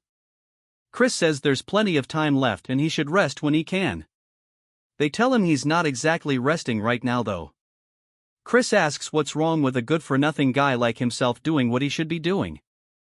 Asking Mary if she agrees, she says of course and just seems so happy and says that as long as he doesn't drink alcohol, poor Chris wants actual alcohol, but she won't give him any. But it's not like he can say no. The goblin from earlier asks why Yahello wants them to keep an eye on such a bastard. Chris says they should come join him at the table. He's sure their master won't wake up until tomorrow since he beat him to a pulp and he'll keep it a secret. Asking what they think about it, they tell him to mind his own business and he tells them to have fun watching them as they continue going all the way until nightfall. We see the goblin and the hyena dude staring down at Chris, saying that he's sure he's a good-for-nothing and it's pointless to keep watching him for any longer. As they start to leave, he opens his eyes and notices they're gone. Now, then sits up. He then looks out the window and says it's late and he should get moving. He marries the goat. He tells her that he needs to go somewhere real quick, telling her not to follow. She starts to seem suspicious, saying that she knows there's an aphrodisiac in his pouch and that she knew it wasn't for the count but for him to use. She says that she's already sad being unable to attend him in bed, but she will cheer for his nighttime activities. He says that she sure loves running her mouth at the Kitten Mountains. Chris says that this is the secret land of the Count, and the energy of demon beasts is very dense here, just as his reputation suggests, and he should be reaching the hunting ground soon. He finds it, saying there it is, but he only sees 2 guards. Saying this is pretty relaxed, and it's a good thing he learned the invisibility spell from Mary. She asks what he plans to do with invisibility magic, and he asks why she's always making things harf. As Chris starts to walk past them with complete ease, making his way deeper and deeper into the hunting grounds, he spots an altar. Saying that this is where they will hold the finale of the Black Pill hunt, and it's just as eerie as they say. We see that fox-like girl from before, saying that the way to obtain a black pill is to make a kage offer its life to him. In other words, he must make it so terrified that it would rather die instead. Just as opposites are connected, intense fear and radiant joy are on the same spectrum in that short moment, the useless ash pill is reborn as the black pill. That's why the house of Count Tyramen, which specializes in dominating demon beasts through fear, is the one leading the black pill hunt. Chris says that he sees, and we learn that that girl's name is Lena, and he says that just as she mentioned before, he was planning to steal their ultimate technique and let the cage off run wild after giving it the aphrodisiac mixed with various stuff and monopolize the black pill for himself. But there is not enough time to steal their technique and learn it, so he has to go and do a different method. He starts to sense some kind of magic spell and turns, wondering if he was spotted, only to tell where it came from, and he realizes that he has to go check it out. As he makes his way deeper into the forest, he comes across a cave and puts on his hood before he enters. And as he does, an ominous red aura brushes past him, and he says that it has such intense malice, and he can tell at a glance that this is a top-ranked barrier of dark magic. He wonders if this is what he thinks it is, and that it might be a crevice of Gehenna, the world of demons, and he can't believe there was such a crevice linking it with the human world right here. Then he wonders what would happen if he lured the cage off over here, and he even has something to do it with. And he smiles, saying that he will wait for the hunt. As we see a bat watching him from the ceiling, Chris takes leave. It spreads its wings and reveals itself to be Simon, who says that he didn't expect the little bastard to be so interesting. Not only did he pummel he even made his observers let their guard down by acting like a fool. He secretly entered a forbidden area, scheming something, and it makes him want to play an even more terrible prank on him. As he walks towards the gate to Gehenna, he puts his hand inside, causing his hand to bleed, pouring out onto the ground. Something then begins to absorb his blood, and it asks him for what he wishes. Simon is about to summon a demon. The next day, as it's now time for the hunt, somebody stabs a flag into the ground, and it's none other than Alrose and his group. Chris is there as well, saying surely he thinks he's acting too cool for someone that just got his ass whooped. Alros tells him to shut up, saying that he's the poser, asking why he brought the holy sword when he can't even use it. Chris tells him that it's more effective than a club, asking if he wants a taste. Alros changes the conversation, telling everybody to go lure the monster off to the altar, and those assigned to guard duty will follow him and they'll stand right by it. Simon is watching this as well, and Chris clearly spots him. Alros tells Chris to go ahead and answer, and Chris says, as he wishes. Now we are at the altar. One of the other guards asks that Chris go hold up somewhere else, as he's only getting in the way of the hunt. Chris says that's fine with him if he gets to laze about, but not to come crying to him later for help with the cleanup when they inevitably die. The bit clearly pisses the dude off, but Alros tells him not to tire himself out before the hunt has even begun, and that the good-for-nothing can go guard the flag. Chris says this good-for-nothing will protect the flag to his utmost. Chris starts to sit down by a tree, saying that he wants to see them do their best, as they're just going to be playing straight into his trap. He made sure to pack the dagger and ash pill with him as well. While they start looking around for the sound, Chris can tell that it's coming, and we are finally introduced to the Cage-Off, which is a rank 4 magic demon beast. He wonders why the hell it looks so derpy, since it looks oddly cute. The rest ask Alros if he's ready, telling him it's time. His animal buddy also tells him to begin the subjugation art. Alros stretches out his hand, starting to cast it, as the Cage-Off continues hitting the ground with its beak. The others are casting some kind of slowing spell on it, as Alros slowly approaches it with the subjugation arts. Something inside of the Cage-Off's eyes changes, causing it to let out a screech. It turns its face towards Alros. He looks scared and raises his hand only to get the absolute piss smacked out of him, causing him to fall into the floor. Everybody else also can see the poison coming from its little feather tentacle things, and they start to do a defensive formation around Alloy. But Chris says that it will not work and it's out of control because of the aphrodisiac he gave it. Alros says that it's a good thing they consumed the antidote ahead of time, but it's still dangerous if this drags on and that everybody should do their best to stop it the best they can. They start sending themselves flying through the air, heading straight towards Alros once more. They all scream out for him. Alros, out of fear, looks up, closing his eyes only to be surprised by something. Chris is standing before him with the holy sword, blocking the attack, saying that his house sure is pathetic and he can't believe they're forcing the busy flagbearer to step in. He'll be nice and bail him out if he promises to call him Big Bro. Alros calls him a crazy ass, asking why he should. Chris asks if he really doesn't want to.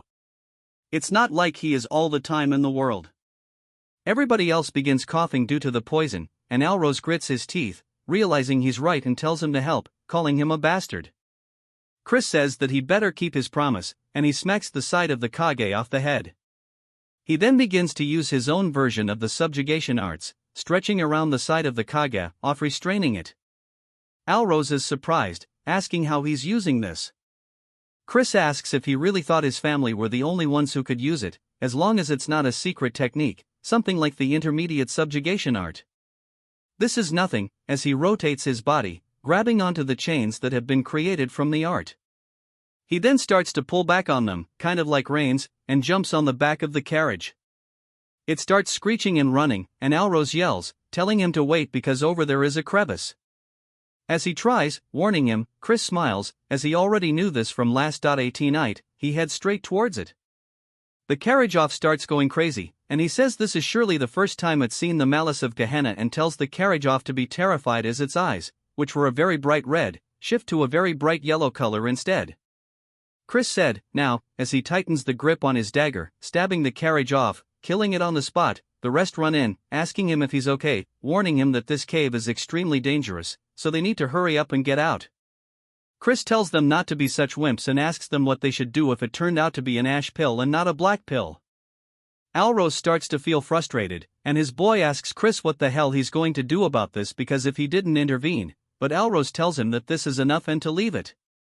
He then calls out to Chris, thanking him for rescuing his subordinates, and they got to finish without any major injuries thanks to him. Chris is surprised he admitted that to him and says that he actually feels a bit bad now, and it makes him feel even worse knowing he swapped out the black pill. Still, he must do what he must do, and he tells him to call him Big Bro since he promised after all. Chris asks if he's going to go back on his word, and Alros says he's never made such a promise. He's 2 years older than him. The entire cave begins to shake, and people start falling over due to the intense pressure. Alros asks what's going on, and Chris starts to know what it is. As we see 2 giant blue eyes appear in front of them, Chris starts to look a bit anxious. We hear a monster saying that it's the first time it's seen a plaything in a while. Chris says this is a demon of Gehenna. Allo, shaking with fear, tells Chris to run away since he's an outsider and that he should save himself. Chris spots Simon up on the ceiling and rotates his wrist, getting the dagger ready, jetting it straight towards him. It goes straight through Simon, or at least it turns out that's his familiar that he was using to keep watch over things. As it starts to lose connection, Simon is surprised, asking when he noticed. He was planning on stopping the demon after observing for a bit. Now that the bat clone he planned to use to teleport there is gone, it'll take him at least 5 minutes to get there, even if he uses blood magic to its limits. And if he gets there too late, everybody will die. He immediately starts leaving. Turns out he's not a bad guy and he's just wanting to play a prank like he said. The demon calls that interesting, asking Chris what he's scheming. Chris says he just doesn't like it when people try to take sneak peeks at him. The demon laughs, saying that he sure does have a lot of concerns for a dead man. Chris says if you were to compare him to the demons he faced during the Age of Destruction, he would have to be a low-ranking demon, but he is at least a 5-star and he's not someone that he can currently face. He then raises his finger up into the sky, saying that it's not all bad. As he uses the same spell to put everybody else to sleep like he did that one girl when Lardos and Pomodore were trying to kill her, Yahello's subordinates start to lose consciousness. Alros yells, asking what the hell he's doing when they need to fight together. Chris says that he sure does have a strong resistance to magic and hits him straight in the gut, telling him to go to sleep already.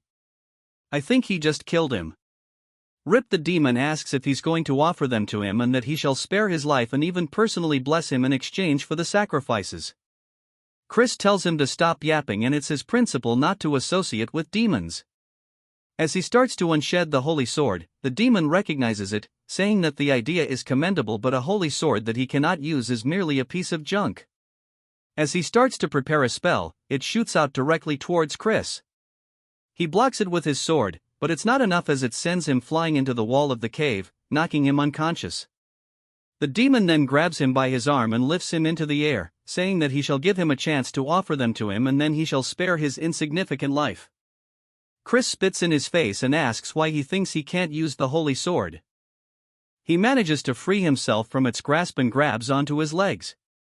Tucking as he lands the flip onto the ground, he then starts to use his other energy core as the holy sword's tip begins to regrow using aura. The demon looks nervous, asking how a fiend like himself can use the power of light. Chris asks if he's finally feeling as if his life is in danger. The demon says that this isn't going to stop him as he starts to form a giant red orb directly in front of Chris. Chris readies himself, taking a slightly wider stance and yells, using the Dead Sea cleaving light as he swings his sword down, sending out a giant yellow wave directly towards the demon. The demon says this can't be as it takes the attack. It lets out a scream, and I'm assuming that he kills it because it drops to the floor. Chris's eyes look extremely tired, and he says that he pushed his body too hard. As his vision grows more narrow with every passing second, he starts to fall over onto the ground, and they begin to lose focus. We then see his past life, and Evan is asking him if he really replicated his ability. Chris says that it was sort of like this, and Evan says that he sure is something and that the Dead Sea cleaving light literally signifies the single flash of light that divides the Dead Sea. But it's ironic. Despite using the sword technique, he failed to become the light of the Mir clan, but Chris surely will become the light who will save the world. As we see a blue finger touch a puddle, we see Chris still on the verge of death, and the woman says that this is interesting. She says that her name is Mefina, the first seat of Gehenna, 7th realm. Chris closes his eyes as Meph says that she looks forward to his actions in the future. It then jumps to the manor of Count Timon. Chris says that his head hurts and he can't believe that he's been lying here for 2 whole days. It's been a complete waste of time, but his body still seems fine. He starts looking around for the black puddle, spotting it beside him saying this is great. He mentions the Methina thing, saying that it was unwanted attention. Occasionally, fiends who stand out early on receive a demon's blessing and can be nurtured quickly, but he doesn't care since it's something bad guys receive. But a seventh world demon wouldn't even be that high level to begin with. Some giant lion-like dude enters the room asking Chris how his body is, and we are introduced to the patriarch of House Tyramin. The Count Chris greets him and goes to get up to bow, but the Count tells him that he should just rest. Chris wonders what's going on, and he says yesterday they organized an investigation squad and checked the cave. It seems that someone had tampered with the magic circle that seals the entrance to Gehenna. Fortunately, it seems the demon kin was reverse summoned in the meantime, but no matter how much of a fleeting moment it was more than enough time for everyone to lose their lives. Chris wonders if they really believe it was a reverse summon, but it doesn't make sense since it would be difficult for them to even consider that he killed it since he doesn't need to think of an excuse. That's a plus. The Count says that he would like to start with an apology. He's sorry for treating him so poorly using only the rumors of him being a good-for-nothing. He then bows, thanking him, saying that he is a benefactor of House Tyramin and he is grateful for him. Chris tells him not at all, and as a member of the Dark Magic clan, he just did what he needed to do as they are family after all. While it does hurt his conscience, he decides to muddy the water a little bit, but it seems like that resonates with the Count. He says that's right, and if there is something he can help with, then he should let him know as long as it isn't something impossible. He will make sure it will happen. Chris thinks about it, saying in that case, he hopes that House Tyramin will shake off the old grudge against House Khazar instead of the enemy-like relationship they have now where they keep bearing their fan.as they each other. He wishes that they would have a friendly but competitive relationship where they can plan for proper advancements together, something that matches the fact that they are bloodline. Ken then goes to say something, but Chris says that he's sure he also knows the reason why their two houses are feuding is because of the behind-the-scenes work of the main clan. Since if the branch families work together from the main clan's perspective, they may feel threatened, it's a scheme to keep them as mere dogs who guard the house. The Count asks if he's planning a revolt against the main clan, and Chris says that he has no such thoughts. The Count can't believe that he would think so far ahead, and Chris thanks him for the praise, asking if he'll accept his request. The Count sighs, saying that for the first time in a while he should contact Count Khazar, but before he finishes his sentence, he calls him by his name instead. Chris smiles, saying that's right, and if he just unites their forces like this one at a time, they can establish a much firmer front during the Age of Destruction.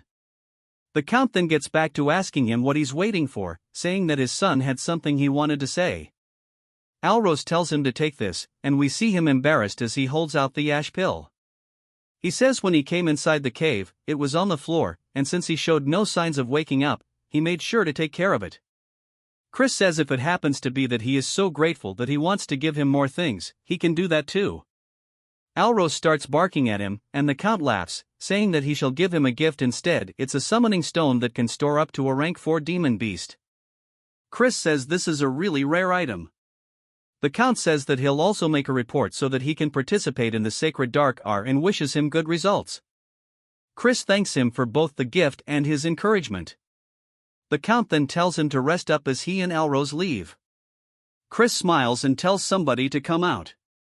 Behind the curtain, we see a red aura, and Simon says as expected, it wasn't a coincidence that he had discovered him. To think that he could see through stealth that even the Count could not. Chris said that he could smell the scent of blood. Simon introduces himself as the head butler of the Dark Magic clan. Chris wonders if this means that he is the Elder Head's henchman. Chris then wonders where he's heard the name Simon before and says that this is the master of the Blood Shadow Mages. He explains that the Blood Shadow Mages don't differentiate between the Magic Empire and the Dominion of Light. They are a psychotic organization who reveled in indiscriminate slaughter and terrorism. The leader was a fiend who reached the heights of 8 stars, and during the endgame of the Age of Destruction, he reached 9 stars and became the 10th Demon King. He can't even count how many times they almost died because of that leader, and not to mention, Simon is the blood and flesh of the Demon King of Carnage. Simon said that he never thought that the young master would be this amazing. Not only that, but to think that he could even eliminate a demon. Chris says that he's certain that he took care of it alone, asking if he might have seen the Dead Sea cleaving light. Simon says that he can tell he's playing dumb. After having gone to the cave, even the demonkin's corpse was completely annihilated, leaving no trace. And that it was not a reverse summoning, for it to be completely vaporized inside the cave. He's impressed by his skills, and he wants him to explain how he did it, as he should understand what he's saying since it will all be reported to the Elder Clan head. Chris asks why he should reveal his trump card. Simon reminds him that this will be reported to the Elder, and Chris says that if he were the Elder Clan head instead of a little nerd who answers every question, he would be like a predator who keeps their claws hidden to the very end.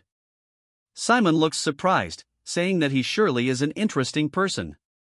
And Chris asks if he's not going to apologize. Simon asks what for, and Chris says it's normally difficult to differentiate between a reverse summoning and annihilation just using traces. That's why the Count misunderstood it to be reverse summoning.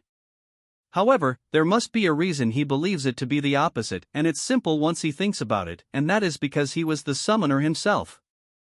And a demonkin summoning case where a member of the clan almost died would sure be some crazy news and might even be overheard by the Elder Clan head. Simon says that he will take responsibility, and Chris decides to keep it a secret. Instead, he should remember this, and that he owes him a big favor. Simon looks surprised, asking if this is a deal, and Chris says that it would be great if that's how he decided to understand it. Simon says that this is understood and he won't forget this mercy that he's shown him, and it was great meeting him today. He hopes to see him again soon, and he'll be counting down the days until he arrives at the main clan. Chris explains that Simon is a person who will have an important role to play during the Age of Destruction. Therefore, he absolutely needs to form a connection in order to change the future. We see Chris's luggage floating through the air as Mary says that she's finished the preparations to return home. He tells her good work, and Alrose opens the door and peers in, asking if he's leaving now. Chris reminds him to use his title, and Alrose asks what he means. Chris says that he let it slide yesterday in front of the Count, but a promise is a promise, and that he has to call him Big Bro from now on. Alrose says that he already told him he's 2 years older than he is, and Chris asks if he has something he wanted to say. Alrose says that he came to warn him.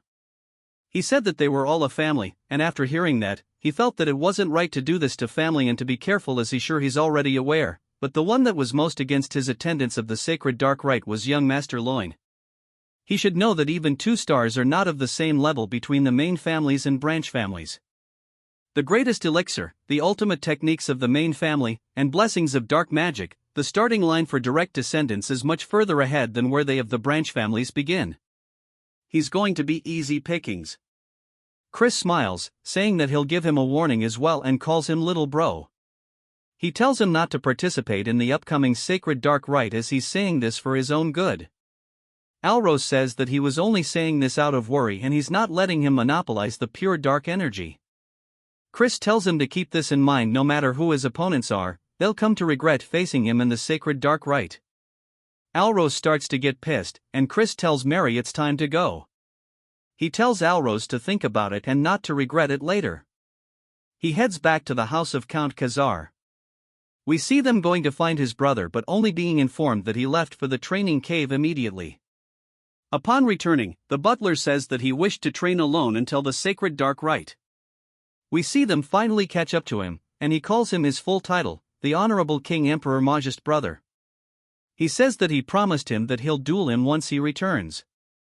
Chris is surprised by how much he's grown in such a short time and that he's already a middle 2-star, and he sure is growing quickly.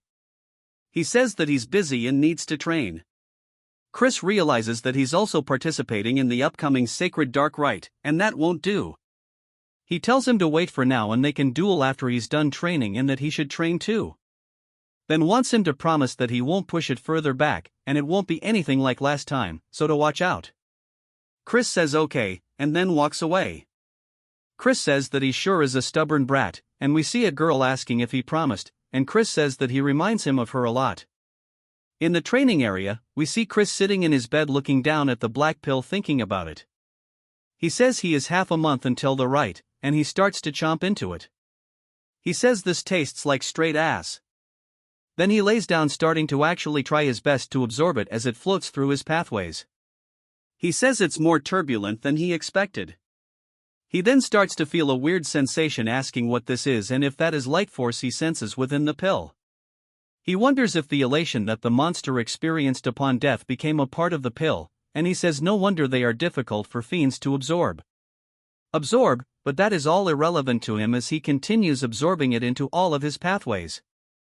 He says all that's left is this light force, and that fiends would normally expel this energy with the help of their teacher, but why should he let such a nice thing go to waste?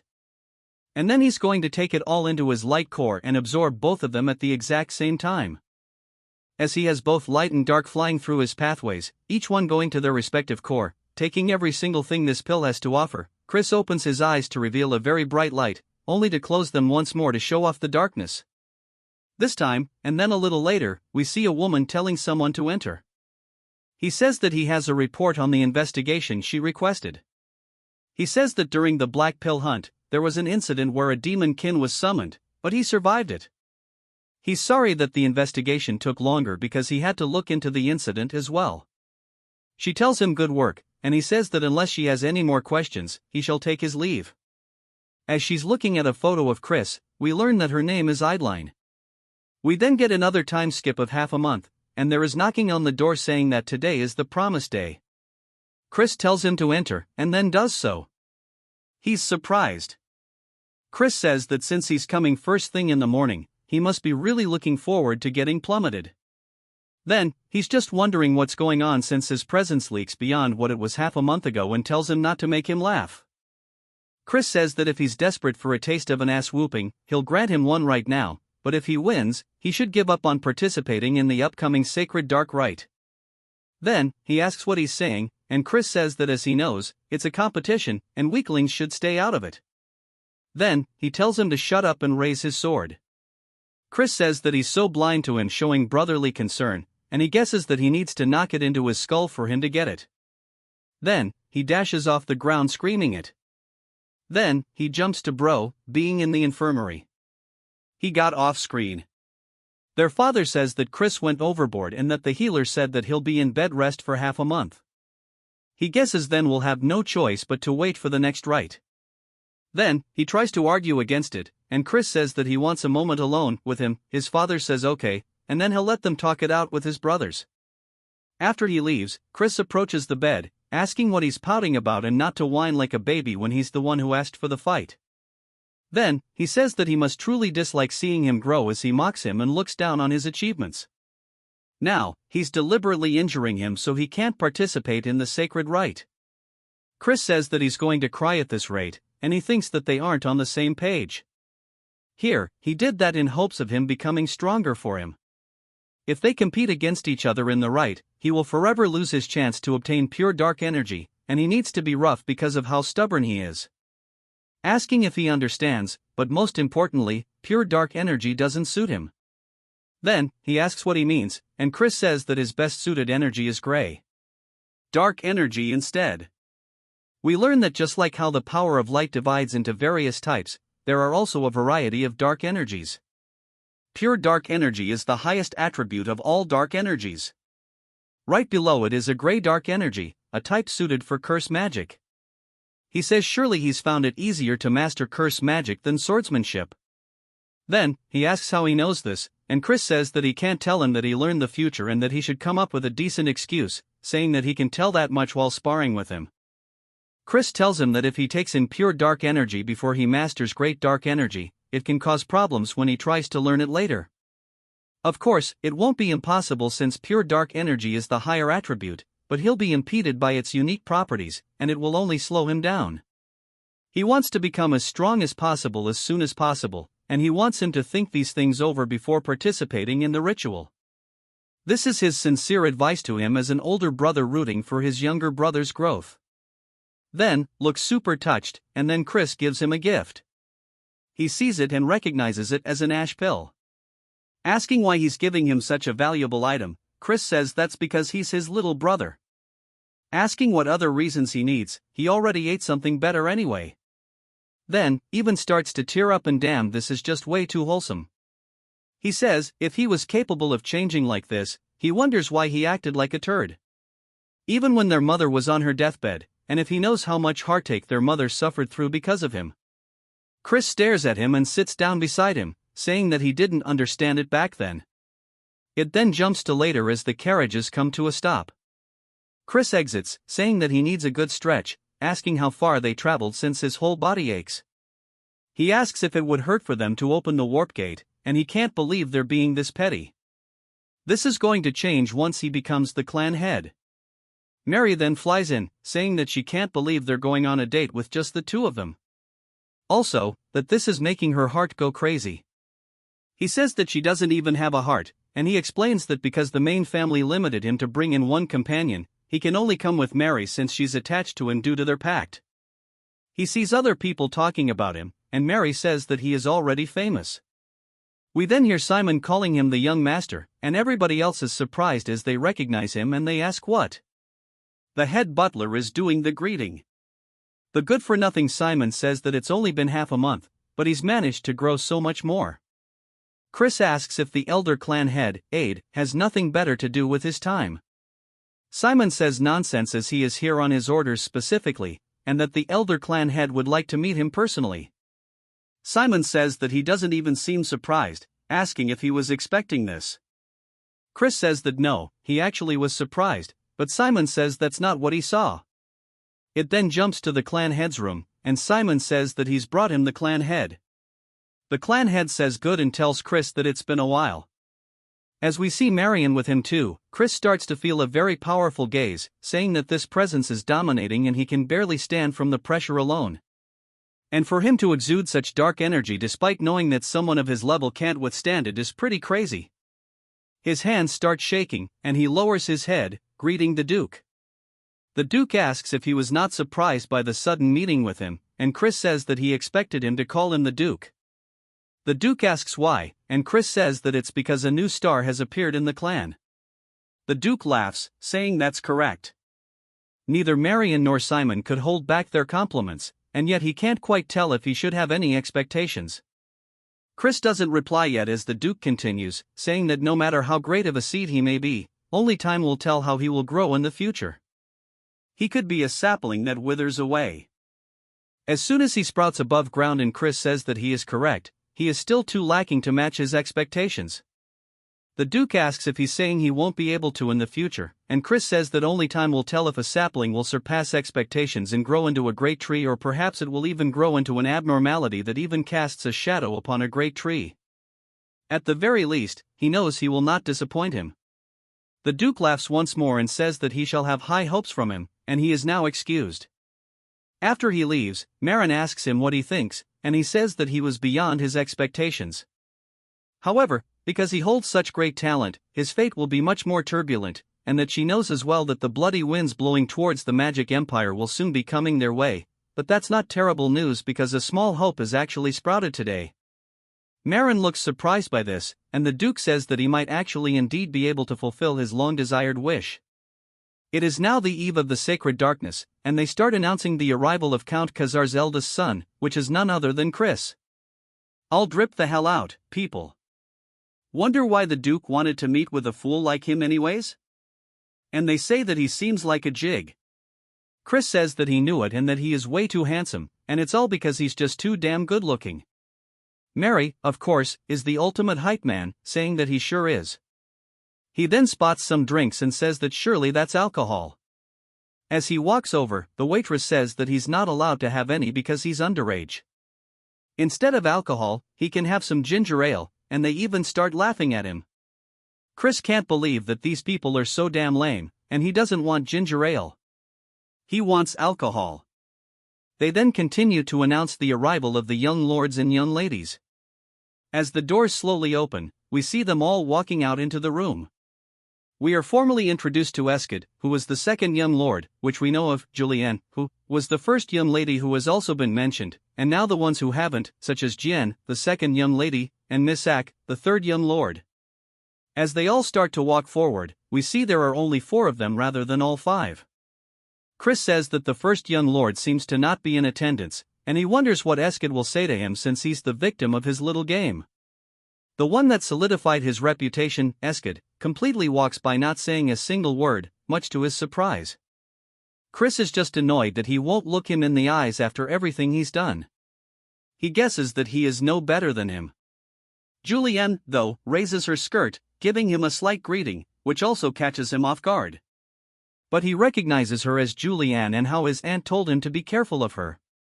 But he didn't sense anything in particular out of order. Chris says that he'll figure it out later. This is enough recon for today, and it's time for him to get back and prepare for the right butler.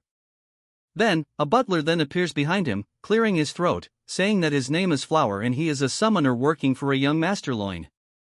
Chris asks why that matters, and he says that he heard that someone who was unworthy will be participating in tomorrow's sacred dark rite, and he is worried that an underqualified participant might cause an accident, sullying the name of the Great Dark Clan. Chris asks if he is seriously trying to say that he's talking about him, and Flower says that he just simply has to prove that he is not. Chris then looks up towards the upper floors, and he sees Loin glaring down at him. Chris says that if he doesn't like him, he should step up himself and that they can have their little heart-to-heart during the rite. He says that he'll do it since it doesn't even sound like an inconvenience, and now he wants to see the party tricks. He says not here since he's unarmed, and Chris asks if he really expects him to use a weapon to face some rat like himself. Flower says that he will regret this, and Chris asks if he's sure since he thinks he's going to be the one to regret this. We see both Chan and Julianne staring at Chris, particularly Julianne. All of the guests start to look surprised by something, and we see what it is now. As it is, Flower is getting himself rocked by a bunch of spirits while they even start feeding Chris grapes and treating him like royalty. The guests wonder what the hell that is they are witnessing because Flower started by summoning evil spirits, but they instantly turned against their summoner with just a single gesture, and they wonder how he gained control so quickly. Chris asks if that was young Master Lo's wishes just now, and that's pretty unbecoming of a direct heir of the Dark Magic clan, and he should have just challenged him to a duel if he had any grievance. Lo says the incident has nothing to do with him. Chris says not even a fool would fall for that lie, but he'll just believe him this once. Now they can meet again during the sacred dark rite, and that he sure does find him cowardly, but he'll make sure to teach him some manners next time. It's now the day of the dark rite, as we see Chris entering straight, yawning, and looking ugly. Mode Alrose asks if he's not even the slightest bit nervous since he caused a ruckus yesterday. Chris asks why he came here, even though we warned him not to. Calling him little bro, Alrose asks how he could push back the sacred dark rite, calling him crazy. Loin then makes his way down the stairs, glaring at the rest like he's so much better than them. Chris tells him just to wait. We then hear an older person's voice as they ask if everybody's assembled. They introduce themselves as Sebastian, the vice butler in charge of the main house. He says that he shall now take them to the sacred ground where the dark rite will take place. He taps the floor with his staff, sending out some weird colors. It looks like a bad acid trip. Everybody else sees some stairs forming up underneath them and they're surprised by this. Chris says that's not exactly what it is and it might be an illusionary art that materializes an imaginary space. Sebastian starts walking down them, but he's going extremely fast and the rest start panicking, saying that he's leaving them since they're being left behind. They need to hurry as they start sticking close to him, following each and every turn. Some of the participants say this is weird and they thought they went underground, so why is there such a steep slope? Even Loin and Alrose look like they're struggling. Sebastian tells everybody to please hurry up as the ground will not support them forever and they even start falling off into the void. The other participants look nervous and Sebastian says that since they're late, he's going to be speeding up now and he starts to move even faster than he did before. A little later, even more people have fallen off and Loin says that losers should know their place and they don't deserve to be up here. We see him sweating, but then he spots Chris effortlessly glide past him and he wonders how since he's not even sweating. Chris asks him if he's really out of breath and he guesses he's all bark and no bite, saying as a direct heir he should be better than this. They fed him a bunch of good potions. Chris says that their stupidity only made their bodies suffer, and it's a waste to run earnestly in an illusion in an illusionary space. No matter how hard he pushes himself, his stamina doesn't get drained at all. And just by twisting one spell, he can become invincible within this realm. Sebastian looks pleased, saying that he must be the young Master Christian. They finally get to where they're going, and everybody's panting, gassed out. Alrose asks why Chris isn't scathed. He says this is why he should have trained his body more instead of riding his beast everywhere. We then hear a different voice welcoming everybody as a crystal forms in front of them. It floats around the room, and she says that as they may all know, this is the sacred ground where the purest of pure dark energy bursts forth. Thus, they call it the sacred darkness. And she introduces herself as Rahu, the manager of the sacred ground. She welcomes the young masters and young misses.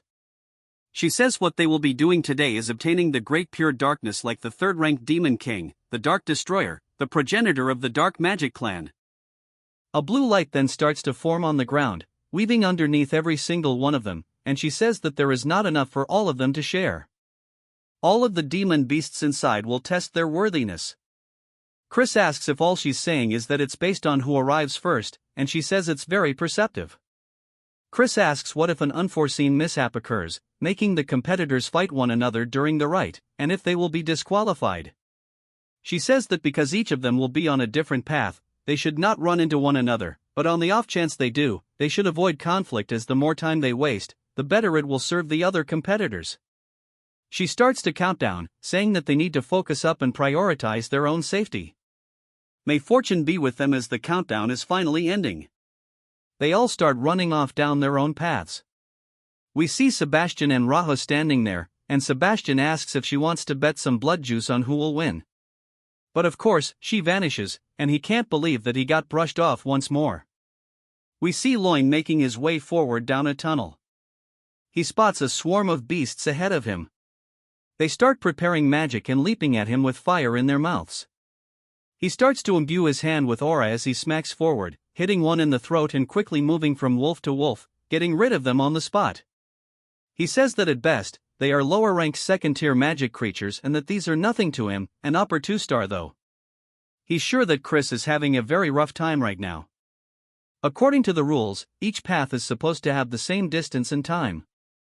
However, he bribed a mage so that only Chris's path will have stronger demon beasts, and that he's going to come across some stronger demon beasts by pure coincidence. We need a tragic fate since any death that occurs during this is overlooked. It's going to be his grave. After a while, he finally comes across a door, and Lo says that this must be it to the sacred ground, and Chris knew he'd be the first one here. Chris asks what took him so long, as he thought he was going to die of boredom from all the waiting. Lo asks how he got here so fast, and Chris says there wasn't much to it. Loy says that's not possible, as his path should have had much stronger monsters. Then he closes his mouth, realizing what he was saying. Chris smiles, saying no wonder he thought they were at a higher level than they should be, so it was all his doing. Lo asks who he is to throw allegations like this. Chris says that it's only going to be the two of them for a bit, asking if there's any need for formalities. Lo calls him an arrogant turd, saying it's taboo for competitors to clash during the right time, but he's going to crush him here and now. As he swings forward, Chris easily dodges the attack and says that he's using magic combat arts. It's a combat technique that explodes magic power at close range or disables his opponents by snapping their joints. Chris continuously avoids each and every one of the attacks to the point that he's getting annoyed, and Lo even calls him a slippery rat. Lo then spots Chris's hand, thinking that it's an opening, and charges forward, saying that he's going to break him. Chris calls him a dumbass and he grabs his wrist instead, putting him into an armor. He tells him not to cry even if it hurts, and then all we hear is the sound of it snapping, and he lets out a very loud scream. We then see Alrose running down the hallway, asking if he's too late, only to see Lo and another competitor both lying on the floor. Alrose asks Chris if he did this, and Chris calls him slow as hell, asking if he's going to faint on his own now or if he needs to beat him until he does. Alrose says that he hasn't been sitting around doing nothing and to come at him. Of course, he got folded like an omelet, and Chris says that was some real déjà vu. He's sure they'll find them if he just leaves them here. He explains that 5 years from now, the first great war against the Alliance will break out, and he needs to have the Dark Magic clan within die in his grasp before then, which is why he can't share even an ounce of the darkness with them, and since he's done cleaning up, it's time for him to take possession of the sacred darkness once and for all. The sacred darkness is the power that grants a fiend the possibility of becoming a true transcendent. The Duke, who is known to have absorbed 80% of it, is one of the strongest alive, even amongst the demon monarchs. The Dark Destroyer also absorbed more than 90% of the pure dark energy to become a demon king, meaning if he can make 100% of the dark energy, he can exceed even the demon emperor himself. As he stands before it, he slowly stretches his hand out until it starts pouring through all of his paths. It then jumps to some people, saying that was unbelievable. Every other person than Chris was eliminated.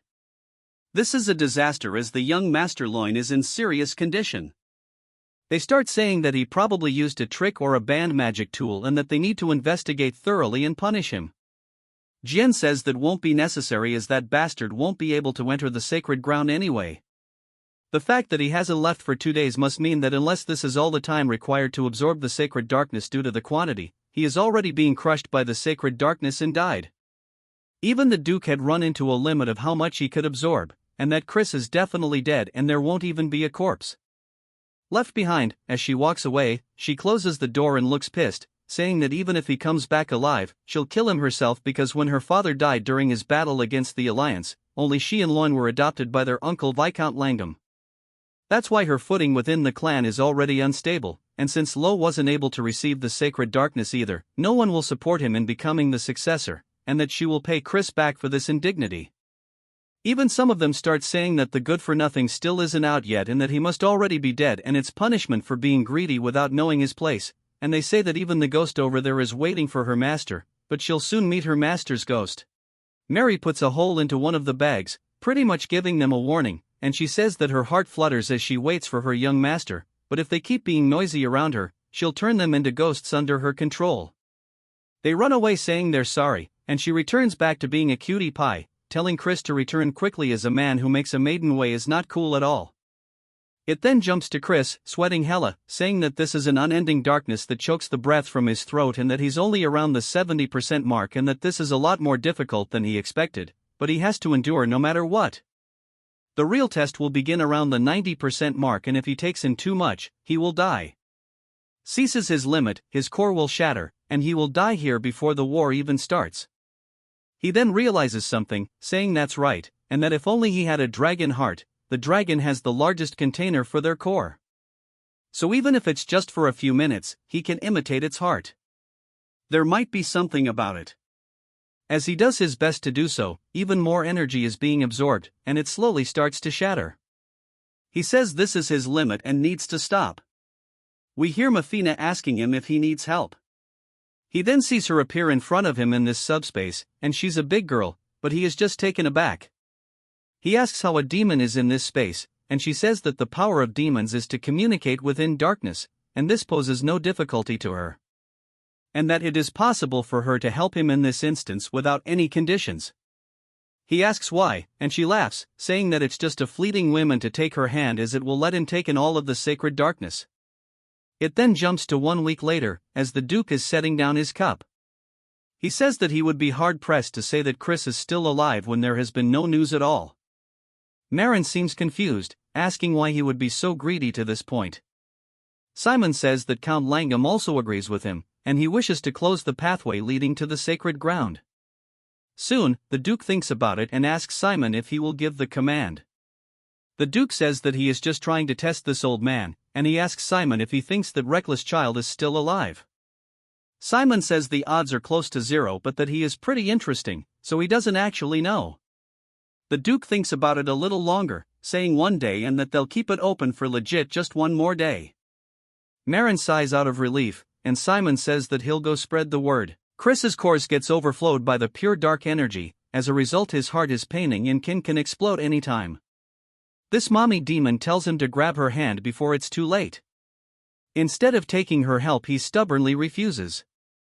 Hearing this she tells him he is extremely foolish, telling him that he should know that there is a limit beyond which humans are not permitted.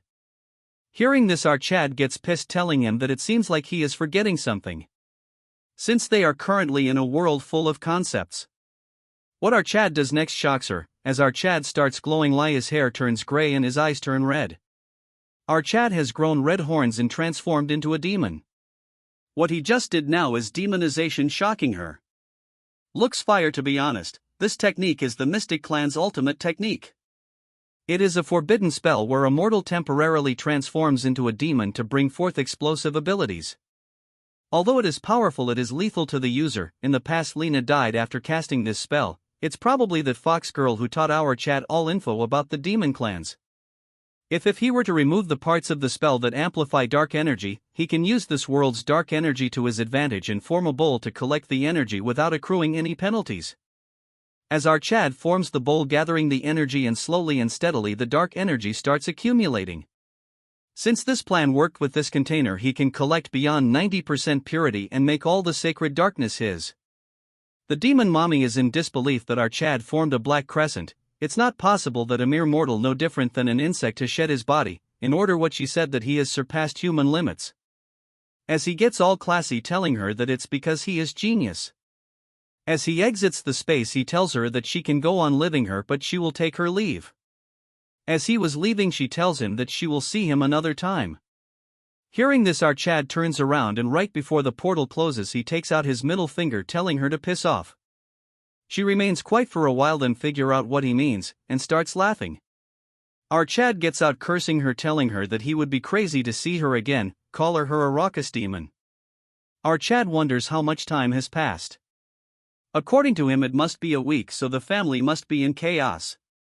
He undoes the demonization and says that it's time he should play a prank.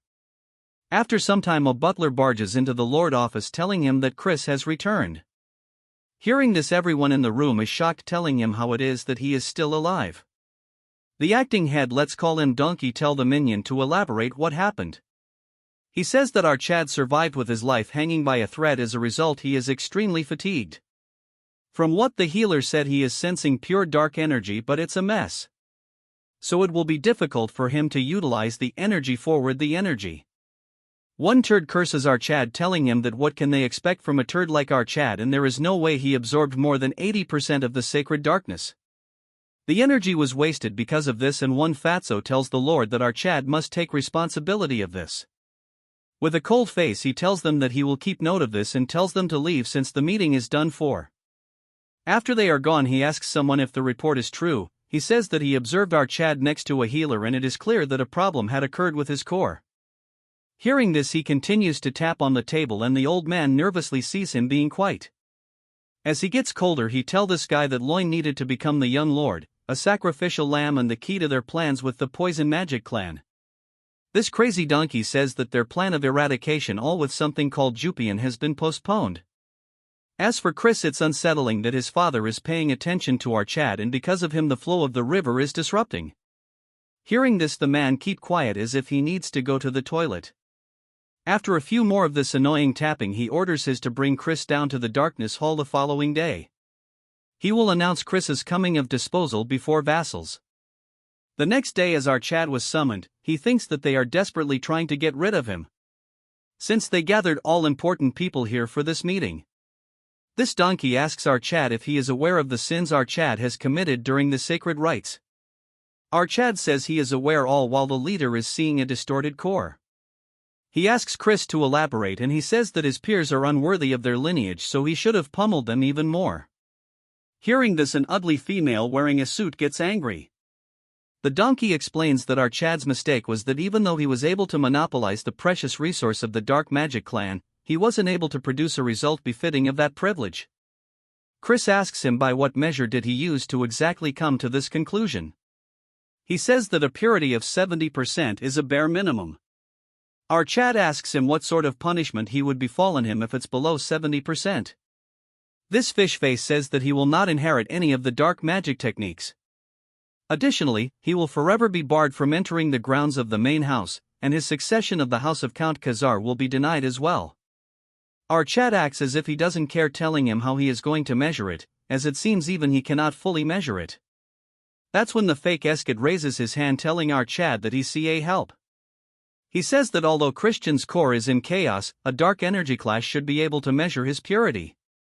Since he absorbs 70% of the sacred darkness, if our Chad is able to overpower him, then that would mean our Chad has achieved greater.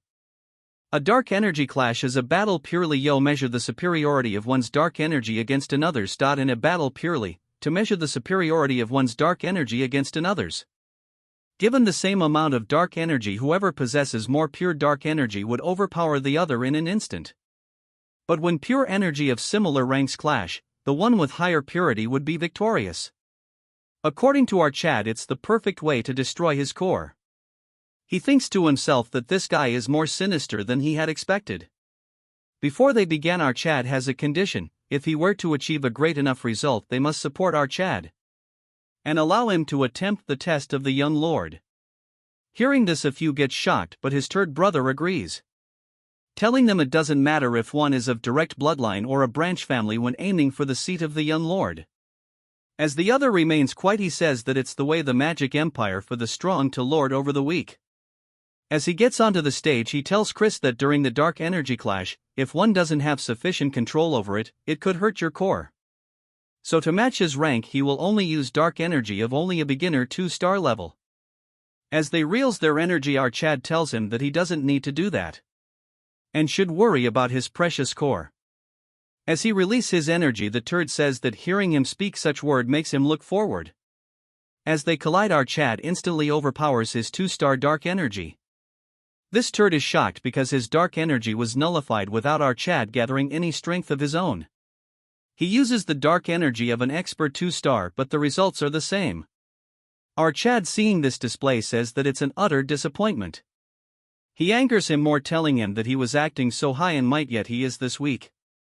Because of this taunt, he releases aura. Seeing the reels, the others says that it's a 4-star dark energy. If it hits, it will shatter our Chad's core. A dragon-like energy forms around him.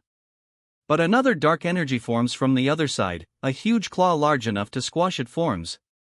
It's so enormous that in front of it the dragon looks like an ant.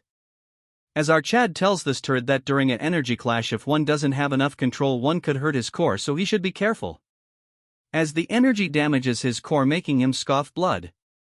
Our Chad takes the energy back, thinking it was not enough and he should have broken his core. Since he is smart, he coincides telling everyone that our Chad has a purity of at least 90%. Hearing this, everyone gets shocked and our Chad turns around telling the Lord that he now has the right to be a young lord. Hearing this, the donkey is shocked, not showing a single reaction on his ugly face. Like always, this ugly turd continues to tap on the table, then tells our Chad that as promised it will be permitted to take the test of the young lord. However, no member of a branch family has taken the test before.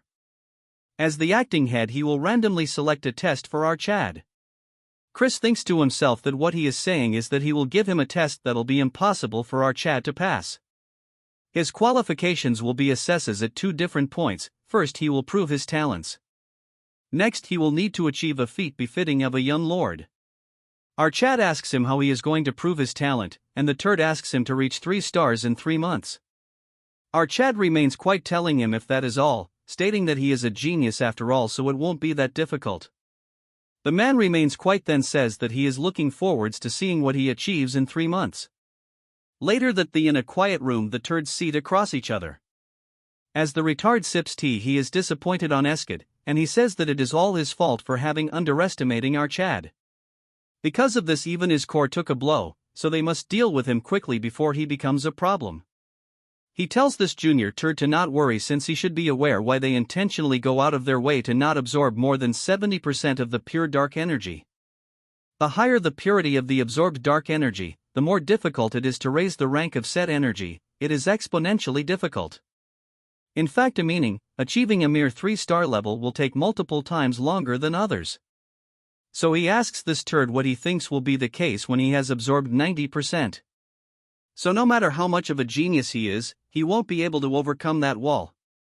Moving to our Chad, Marie serves him food, telling him that the news of his performance has spread throughout the mansion. She says that he has made her proud and her heart thrums for him. Chris tells him it's embarrassing. Marie says that while waiting for our Chad this time, she has truly realized what her feelings are for him. As she longed for him every day felt like an eternity. Damn, this hits hard. Hearing this, Chris remembers his past memories. The fox girl is worried about our Chad, and the saintess says that with his agility there is no way he would be hurt. She is Rania, as she tells him to give his hand to her. Hearing this, Foxy says that she can directly say she was worried about him. Hearing this, she gets embarrassed, telling that even the hero was worried about Chris. Remembering all this, our Chad gets happy, thinking to himself that after escaping his hellish can that only wished his death. His entire life was full of bloodshed until he met those with hearts filled with warmth. As Marie was preparing her blood juice, Chris says now he can speak words he couldn't, thanking Marie for waiting for him. Hearing this, she gets shy, telling him that he has finally understood her true feelings.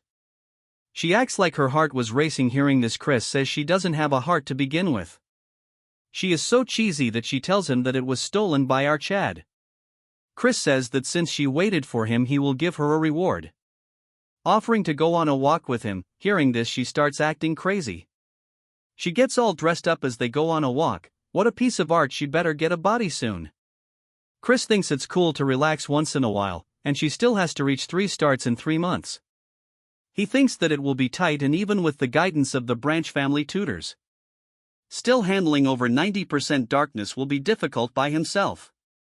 That when a voice intrudes telling him that he is focused on going around and causing trouble. Turning around, it's our Chad's auntie, and he greets her. She asks him if this is the right time for him to be wandering around the garden without a care, asking him if he found a teacher to aid in his training. He asks her if it's her, but to his disappointment, it's not her. She shocks him when she says that it's not her but someone else. He tells Marie to leave, telling her that he will see her in dinner. As they walk down a staircase, our Chad tells her that he doesn't know who the teacher is, but he is thankful that she is thinking about her nephew. She says that she doesn't believe he should be thankful about this, explaining that he will experience it himself, elaborating that he is not kind with his teaching. To add fire to this, she says that not even one of her siblings could keep up with his training. She warns him that this opportunity will not come by often, so he should not disappoint him. As they reach the end, Chris gets shocked, asking her if the kid in front is lost. Well, why is 200 or 300 old year cosplaying a kid? This part is also very short since the chapter is very small. Seeing the kid, our Chad pats him on the head and asks him where his parents are. But the look on the face of the kid is more scary than he had thought of. That's when our Chad realizes what he has done. His aunt tells him to show some respect and start with a hello, since this is the incarnation of the clan head. As he observes Chris, he gives him a formal greeting. As dark energy exudes from our Chad, he is shocked to see that he has observed beyond 90%. He tells Chris that he has achieved something great. However, he should know that it was a foolish decision, which our boy has no objection against. Role-playing old man says that as the one with 80% of the sacred darkness, he encountered walls that were much higher than others. He shares that even their progenitor never would have been able to reach the stage he reached if not for the grace bestowed by the demon emperor. He cannot fathom the walls our Chad will encounter on his journey. As such, he offers to return a portion of our Chad's dark energy into ether. He says that with his talent he can easily handle 80% of the dark energy, and anything beyond that is greed. Before he could finish, our Chad a question to ask him, asking him why the Dark Clan has become so weak. This even alert his auntie until he start blabbering. With a straight face, he says that while they may not be at the level of the Mystic Magic Clan and the Undead Magic Clan, those called the Heaven Above the Heavens, they are still seen as the weakest among the 12 noble clans. The little old man asks him if there is a reason for this. Chris says that the Dark Magic Clan has certainly prospered beyond what success he knew in past generations. This is all thanks to the achievements of the clan head. Yet even so, the other fiends say that the Dark Magic Clan are not what they used to be. He says that there can only be one reason. It's because they lack the quantity of absolute stage individuals above 8-5 tars of power. Hearing this, old kid remains quiet. In the future, when the Demon King of Carnage attacks the Dark Magic Clan, at that time Nordian will have already died, since there is number 8 stars and only a few 7-star fiends will be left within the clan. Them, along with the clan's 10,000 soldiers, will fight against the Demon King. But in the end, they will be defeated and forced to become his slaves. That is how important the absolute stage personnel of B-stars and above are to the clan. And there is no way that the elder clan head isn't worried about this. The old kid agrees, saying that he understands that very well, but is concerned that he will be crushed under the weight of pure dark energy and won't be unable to grow. Chris asks him if he is not curious that with this power of his, will it only stop at strengthening the clan, or will he leap above those trials and become a being of limitless power that will rule over all? The kid laughs, saying that our Chad has a way with his words. He says that he won't regret this decision, as a dark energy forms under his legs. In a matter of seconds he gets engulfed into the pool. Waking up, he sees that he is in a forest. A voice says that his first task is to inherit the pure dark energy. Chris is confused as he tells him to survive. Behind Chris there is a hungry double-headed bear, as Chris notices its presence, telling himself that he is in a lot of danger. Using his sphere, he is observing our Chad. Auntie realizes that it is a trial and asks the clan head that throwing a 2-star child into a 4-star magic den. Hearing this, he summons another rock lizard. She apologizes to her nephew because of her words. It got harder. Old Kid says that as he continues his struggle to survive, he will come face to face with the true nature of pure dark energy. Understanding comes the fastest and deepest when one is forced onto the brink of death. He hopes that he won't get hurt badly, then sitting on a couch asks Marion if she has prepared them. She is ready with a box full of sweets. He gobbles them up, telling her that he cannot understand why he craves sweets every time he uses dark energy. This crazy guy turns off the lights and says that it is truly best to watch videos in the dark. So he is excited to watch the results of his grandson. Our Chad is facing a twin-headed bear and a rock lizard. Just one hit will end him. The lizard spits something and our Chad dodges it. This poison spit melted the tree in a second. But still, in the end, it's just a training assignment. Chris calls the clan head, asking him if he is listening. He says that there is no way the clan head would give him an assignment without an answer. Since there is no answer, Chris says that for an answer, he has to defeat a monster that is incredibly stronger than him. His auntie thinks to herself that he just wants to see him get pummeled and thrown about. Chris confidently says that it will be a piece of cake, as he gets ready to one-shot them. Welcome back, guys. This short part starts with the bear attacking our Chad. As the strike was about to land, Chris thinks that the speed and power of the attack is too strong. As he dodges the attack, he thinks to himself that there must be a pay to defeat them. From the orb they are observing our Chad, cosplaying Old Man says that he surely has talent, as he elaborates that Chris's movement is different from the others. But Marion says that no matter what, he is still a child. But they observe that our Chad has already finished the bear, which shocks them completely. Moving to our Chad, he contacts him, asking Chris how he managed to slay it so easily. He explains that this guy has high physical strength and defense, but agility and magic resistance are reduced. Thanks to this, he exploited this gap, and at the right moment he injected dark energy right into its heart. Marion is shocked because the technique he used, but before she could finish, the redhead summons himself and says that he used dark death. Then he tells the kid that it's one of the technique he liked the most. Moving to Chris after he is done with the bear, that when our Chad realizes that he didn't deal with the lizard. But it doesn't give him any time to rest and attacks Chris, but he easily dodges the attack. But since it has 2 heads, the other one spits poison which he barely dodges. This lizard has 3 hearts, until he destroys all 3 of them at the same time. It will continue to regenerate, so he has to try a different approach. Using the dark energy as rope, he entangles the lizard with it, completely binding its movement. As he uses extreme force, the entire monster gets destroyed as all 3 cores get shattered under the force.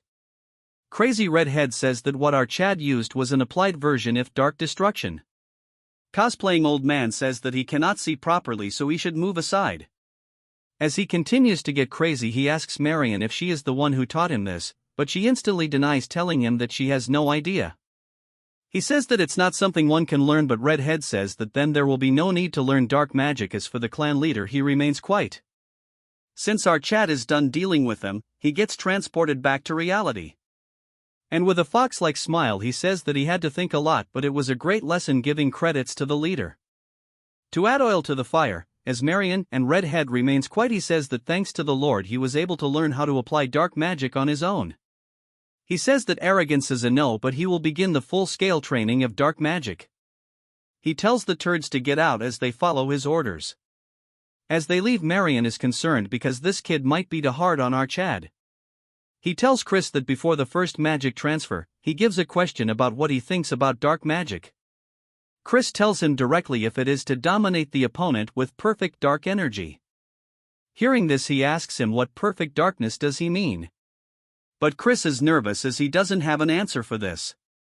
He tells Chris to take a good look as he unlocks some kind of lock. The next second, the entire place starts shaking. He says that this is the beginning of all darkness as the entire place gets surrounded with dark energy. If he walks down the deep stairs, the 12 abyss awaits him and he should go and devour the Lord shrouded in darkness. In front of his hand a lot of energy accumulates, and a dagger made of pure energy forms. The old kid waves his dagger, feeling the attack. Our Chad thinks that it represents death and a single blow can kill him. It shatters the space behind Chris and he can't breathe properly because he remembers that it clearly cut his neck and passed by. The man explains that it is a sword of ideas that only cuts what it wants to cut. As the sword disappears he gets ready to leave, saying that he will give our Chad a month. In that time he should sharpen the black sword he just showed. As he leaves without telling him how to do it, our Chad is left confused. I don't get this, why are chapters getting smaller day by day? First thing in the morning Chris runs around the training area, then proceeds to do one-hand push-ups. Because of this intense training he is all sweaty as he takes off his shirt. His back has defined a lot. But it was all a dream since he has a long way to go, as he's still a skinny Barbie. Then he sits into a meditation pose, telling himself that he should go back to training. A pure dark energy form around his hands, it takes shapes into a dagger but it fails miserably. He is not quite satisfied since he has forgot count of how many times he has failed. Even when he manages to summon it, the most it lasts is 10 seconds. Moreover, it is nothing compared to the family head's black sword. That one was far more powerful and primal in darkness. He had said the following: climb the deep stairs and the 12 abysses will await you. Crow seeking wisdom accept it and praise it. Chris thinks that there must be a secret hidden in that incantation. Exactly 1 month after this scene, the duo Marion and cosplaying old man are coming down. He tells her that by now our Chad should have failed enough to realize his limits. He asks Marion if she is that worried about our boy. She says there must be a faster way, as he knows that there must be about 2 months left until the successor test. This cosplaying old man says that, with the purity of the dark mana he absorbed, rapid growth is impossible anyway. Even if he forces progress, he'll just hit a massive wall. So it's better to firmly build the basics. As they arrive and comes face to face with our Chad, he is extremely surprised. Because Chris had managed to manifest a dagger, as Chris tells him that he figured it was time for him to show up. As they are left shocked, Chris thanks the family head, telling him that it all because of him. That he managed to reach 3 stars faster than expected. Before he could finish, the sword disappears. Chris says that as he can see, faking it is the best he can do for now. He says that it took about a week to manifest the black sword. But to him it felt like a shell, the mysterious incantation he shared earlier. By 12 abysses, he meant the black sword must contain all attributes of mana. Hearing all this, the old man gets flabbergasted because it's the true black sword. Not only did he exceed his expectations, he even understood the full intent of the task. According to the clan leader, it usually takes a year just to manifest a basic black sword. And a lifetime isn't enough to comprehend 12 mana types and awaken the true black sword. Yet our Chad did all this in under a month. He really might be the lone hope found at the end of the cursed demonic path. This emotionless turd smiles, telling our Chad to be prepared as starting tomorrow. The teachings he will give him will not be easy. Instead of worrying, our Chad is just as confident as he says it's fine and trusts the family head. Since he is done with the first hurdle, he makes a cheeky face, thinking of raising a toast. He goes to the winery acting all crazy, jumping around left and right. He thinks he deserves a lucky break and he is drinking expensive liquor that he couldn't even dream of seeing before. He thinks it's better to drink this before Marie comes and take it away. Some calls for our Chad, turning around, it's a pretty face telling our Chad that he is drinking in broad daylight like always. Our Chad wonders who this 3-star demon is. Judging by her eye color, she is not someone from the dark family. With a straight face he asks her if she knows him. Hearing this, she gets and her attendant gets shocked. She asks him what he means by this, then proceeds to get extremely angry, so much so that she slaps him with mana.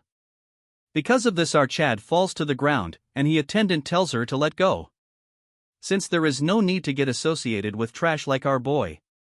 As she turns around, the old man from the exam is here taking the wine bottle. Chris is very angry, saying that she is rude all of a sudden, asking him who she is, and he says that she is Princess Marissa of the Venom clan. Hearing this, he turns into a fool because she might really be his fiancée. to be precise his former fiancée. Chris is in a tough spot after this because he might have caused a problem. Moving to Marissa, as she walks through the corridors, she is extremely pissed to the point that it clearly visible on her face. In a flashback we see a 8-year-old Marissa seen playing with ants.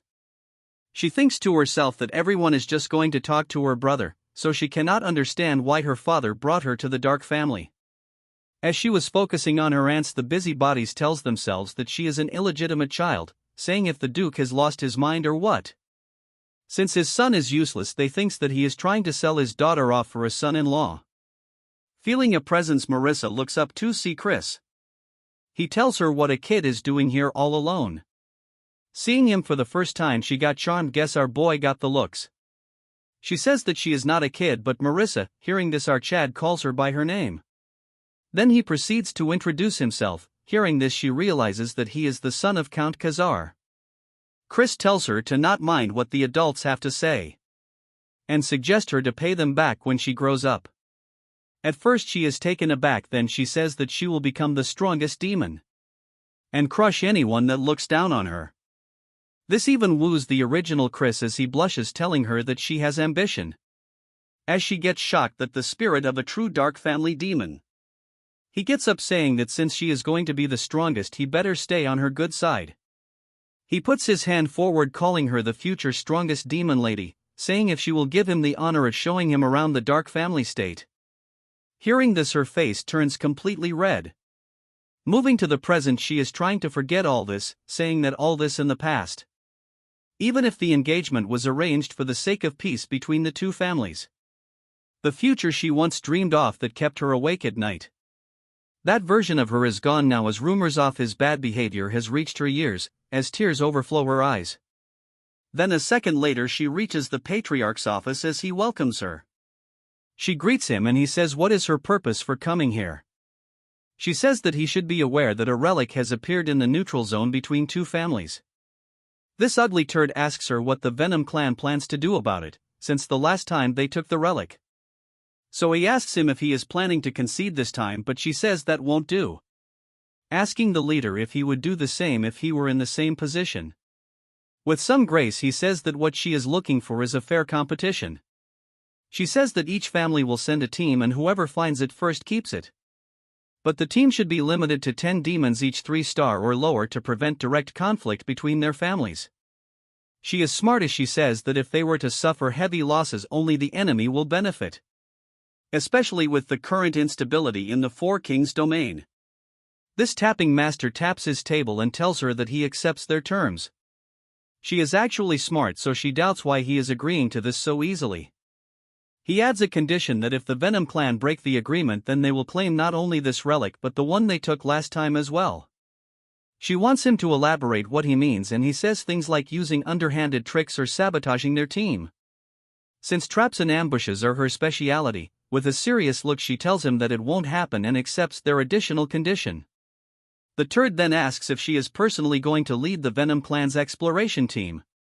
Hearing this, she says that is the plan, as he says that he is looking forward to see the might of the famed 10,000 Venom. She greets him, saying that they will await the Dark Family's team on the day of the expedition. As she leaves, this turd remains quiet for a few seconds and then gets up, staring intensely at the chessboard. She takes the Black King and knocks down the White Queen.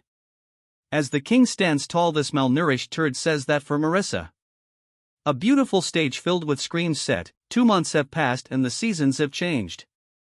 And while Chris poured himself into training, many others also began to change their paths. Some grew conflicted over a love that had passed, while those who lost in competition were left behind. Meanwhile, the jealous sharpened their blades, and others began to act for the future to come. While a mysterious figure hides herself, others began to act for the future to come. Chris comes faces to face with the useless leader as he tells him to prove his worth. Taking opportunity of this, he summons his dark blade. Seeing this, his older brother's face has turned black. Seeing their expression, Chris thinks that his expression is priceless. Cosplaying old man told him to not show the actual black sword, or he might assign an even harder task for him, telling him to act all high and mighty just because he is a genius. In the present, he is smirking, telling himself that he held back today like he was advised. but he is looking forward to see their shocked faces later on. The turd says that he will admit out Chad's achievements and assign him the second test. They will soon be dispatching demons to search for a relic that appeared in the neutral zone. Since the Venom clan is also participating, if he were to achieve merit there, he will acknowledge him as heir. Chris is surprised because it sounds a little too easy, so he asks him if he is doing this alone. He says that he will be joining the unit led by the second Princess Jupian. As this turd says that this mission was Roin's mission. As he is arrogant, he says that it is an opportunity beyond his standing, so he will treat it as an honor. Chris with a serious look says he will follow his orders. As he leaves, his turd brother asks his father that he is worried our Chad will earn more merit again. But he gets stopped as this turd tells him not be anxious since everything is going according to plan, telling him to be ready when the moment comes. As Chris comes out, he thinks to himself that he had expected to be sent to a life-threatening mission. But he has a bad feeling about this. As he recalls his word, he wonders what happened to the original Roin in the original timeline. Originally the one to be named successor this time wasn't Christian but Roin, but he never heard about him during the Great War. In the past, Chris was forced by his fox waifu to rush and pet her continuously. If he stops, he won't be telling her something, so he is forced to follow her wishes. She says that it was about the demon amulet incident, a relic conflict between the Dark family and the Venom family. It was an incident not widely known to the outside world. Even though the Dark family's squad was wiped out during the relic expedition, the Venom clan has suffered losses too, yet for some reason both sides kept it quiet. What matters is that this incident became the seed of disaster. She tells Chris that Nordian dies by the hand of his Somarquis Rangham. If not for that, the bloodletting demon king wouldn't have conquered the Dark family so easily. So the amulet incident accelerated the age of destruction. The annihilated Dark family squad, which means that instead of Roin being on the Fed list, it got replaced by our Chad. But without solid evidence it is too risky to act. Currently he is only a 3-star, so he cannot do much. So it is best to be prepared, so he needs to head outside. Jupian tells our Chad to wait, asking him where he is going with an attitude. Chris tells her why does it matter to her where he is going. She says that she heard that he is joining the exploration team this time too. She doesn't like it, but he will be covering Roin's place. Hearing this, our Chad says that he won't have to do anything right away, insulting him more, saying that he is an idiot who wouldn't have done anything right away. Hearing insults about her brother, she throws her dagger at blazing speed. Chris clearly sees the movement of the dagger. With grace, he dodges the attack without even blinking. Seeing the graceful movement, she gets shocked. Chris says that was enough of a greeting. He says that since they cannot stand each other, so they should keep away from each other's sight. Without giving her a chance to speak, he says that he has matters to attend. As she takes back her blade, she is pissed because he managed to follow the movement with his eyes, yet he didn't dodge. He knew that she knew it on purpose, as she thinks that he might be more dangerous than she has thought. Since Chris has nothing to do, he roams around the city. He grabs himself a beer and chugs it down in a go. But before he could do it, the innkeeper moves it away from his mouth. He then goes to the gambling table and wins a lot of money. This pauper proceeds to run around with so many sticks of meat that the kid beside him gets depressed. Chris says that it has been long since he has a break and he can live his life just lazing around. As he continues to devour meat, he thinks some shop he is looking for must be around. But he will need to get rid of the pest following him first. He thinks it's a pain since they look like the people sent by that turd. All of a sudden a mysterious figure grabs onto, telling him to keep quiet. He looks at him to see a very pretty girl. Chris asks her who he is, and instead of answering this, she says that there is someone tailing her, but her men took care of them. Chris wonders how it can be reassuring as she gagged him and dragged him here. He asks her who she is, and she says something like the Four Kings Dominion. Hearing this, Chris gets shocked. She says that she is someone trying to stop the unrest spreading in the Dominion. They should move somewhere else, as she asks him if he will join her. Chris keeps quiet for a second, then proceeds to tell her to lead the way. As they go deep into the alleys, Chris asks her just far are they going to go. She continues her story, saying that the demons in the king's domain are disappearing without a trace. Even in the safe zones in the city are being destroyed day by day. As Chris should be aware that the Dominion is plagued by the conflict between 3 families. It a place ruled by feet, and the family head couldn't care less about the lives of ordinary demons. That's why she has concluded that purging the criminal forces will require help from multiple families. But she cannot expect help empty-handed, so she will give information that could calm the storm in the Dark family. She says that Marquis Rangham is colluding with a high-ranking member of the Venom clan, and their goal is to assassinate Princess Marissa of the Venom clan. Hearing this, Chris gets shocked and nervous since they are not only targeting him but even Marissa. He cannot understand why they are trying to do this. If both families lose their core figures, the instigators in the Dominion will grow even bolder. Eventually, the balance among the 12 demon clans will collapse, bringing greater tragedy. That's why she wants to ask him to prepare thoroughly for this expedition. As she reveals her face with zeal in her face, she says she hopes he will become the Dark family's successor and stand against those who threaten peace. Chris is confused since she is even aware of the Relic expedition, and praises their intel for finding it out. Chris with a straight face asks her why he should trust her since she has no proof. If she wants to cooperate, she has to put something on the line. She gets flabbergasted for a second, but Chris is intentionally asking her to buzz off if there is no collateral.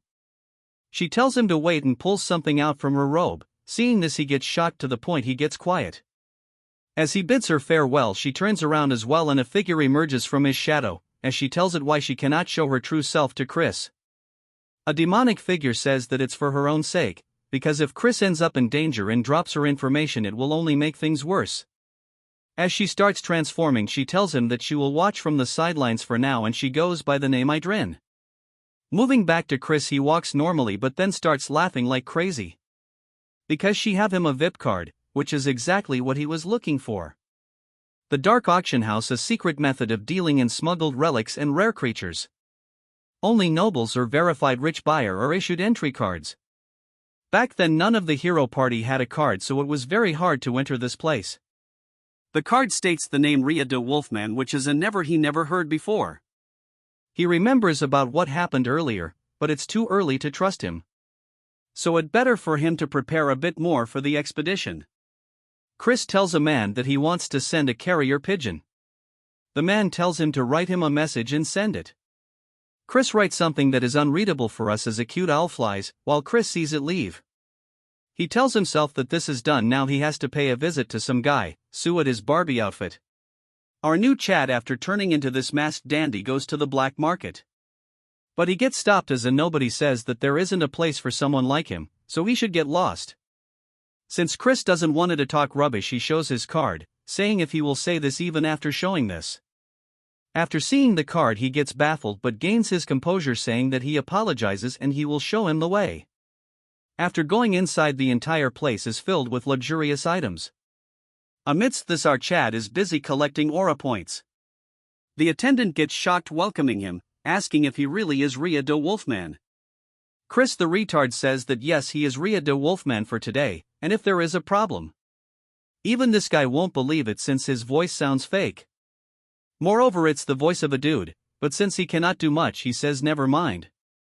He gets back to reality when Chris asks him if he can escort him to the branch manager. He stands at his place shockingly, but after hearing this, Chris goes around flaunting his card, asking him if H didn't hear him to go and bring the branch manager. After seating him into a luxurious room, the man rushes outside telling him that he will bring him right away. Looking around the room, he says that everything is top-notch, which is expected of the Rudolph Merchant Guild. The Rudolph Guild is a massive guild that even rivals the Union's Deer Guild, so influential that they run entire black markets, controlling all nearby trade routes in the Dark Empire, and there is a saying that if Rudolph can't get it, no one can. As a new femboy wearing flashy clothes enter the scene, he introduces himself as Rubid, the branch manager of this auction house, and the head of the Rudolph Guild. As he takes a seat, he asks Chris if there is something he is looking for. Our Chad takes off his mask, and tells him to bring Rowena to him. Hearing this, he gets surprised, then asks him what he means. Hearing this, Chris asks him if Ed doesn't know Rowena. Acting like a fool, he says that she is the guild master of the Deer Guild. But even they cannot summon a guild master of the Union on demand. Chris makes a villainous face, telling him that can't be right. Since she is standing right here, hearing these words, this femboy has gone dead silent. Then tries to act dumb, asking Chris what he is talking about. But he gets hit on the spot as Chris says the relic must be working too well. Then says that they will be seeing each other often, so he better drop the act. Since he has no other way, he takes of the relic, and instantly his body starts glowing, and this femboy herself is Rowena. She asks him how he knows about this, and Chris continues to smile like a psycho. In his past life he messed up a lot and she took his money. But laster he paid her back several times over. In the present he says that she should be ashamed to use such trash relic as the head of the Rudolph Guild. And this disguise is sloopy at best. Hearing Chris's words, she thinks it should be like this. In reality this pauper is bluffing since he cannot see through the relic's effects. Then Chris proceeds to roast her, saying that her face might be too big to cover it properly. This offends her, saying it's not okay, just look at her face. She tells him he is not good either since he is not Rhea de Wolfman either. And he has been getting a bit of a reputation in the Dark Empire lately. There's lots of talk about your refined style and whatnot, but judging by this behavior, you're not quite there yet. Using a stolen identity to enter a members-only business. He cannot have complaints if she kick him out. Chris gets pissed, telling her who is threatening who, as he asks her why he should spread rumors about how a union's rat is doing business in the Dark Empire. Hearing this, she has no choice, so he asks him what is it that he wants from her. After a while this Mario gets out like he has achieved something. In reality he has sucked little Shoddy dry. Chris thinks he has gotten just enough from her. She thinks it was straight up blackmail, but Chris says it will save the world, so Shu should be grateful. Of course this won't drastically boost their power. But among them random's plan, we might be able to counter a couple them. In some other place some turds are practicing. As Chris was walking away, the busybody stops him, saying what he is doing, wandering off too. They are deploying in 2 days, so he should come join training. Chris says he has goofed of all day and now he is tired. And he plans to be as useless as Royne, so why should he bother training? As he bids them farewell, the redhead becomes pissed, but since this girl is smart, she tell him to leave Chris be. As if he can do anything to our Chad, look at his face. As she tells him he is not worth the opportunity, but in her mind she wonder why he doesn't want to earn merit. It will be his loss, but she cannot understand why he is acting stupid. This part starts with Chris as he is with, and these two are currently staring at some plants. She asks our Chad what he will do with these, and Chris tells her that it is none of his business, all while he stares at the herbs. Then she drops a wooden case and opening it reveals an elegant looking fan, telling Chris he is not really in a position to be picky these days. As Reyna was about to take her leave, she tells Chris that she is not aware of what he is plotting, but her identity will stay secret. Chris tells her that he will see her soon. Hearing this, he says that she would rather not see him again. With a cold tone he calls Reyna by both her names and says that a war might break down. Hearing this, she instantly turns around, as Chris says that she is someone who travels between the Union and the Dark Empire. So she should be aware of how unstable the situation is, and if a war was to break out, the routes will close. And she will have to cut of either the Union or the Empire, which means her profit will be cut in half. She says what he is saying is a leap of faith and not some children's game. But Chris's words instantly shuts her off, telling her that considering the rumors out of the Dominion lately, it's not total nonsense. She thinks to herself that it is true and that the atmosphere hasn't been great lately, and there are a lot of families pushing for war with Union. As she goes through a letter which states that the Dark Clan is planning to start a war with the Union. She moves on to Chris, telling him why he is telling him all this. She tells Chris that he should know that she is a mere merchant and she can stop a war. Chris agrees on her as well, but asks her that she should become his sponsor and he will make sure that the future without war happens.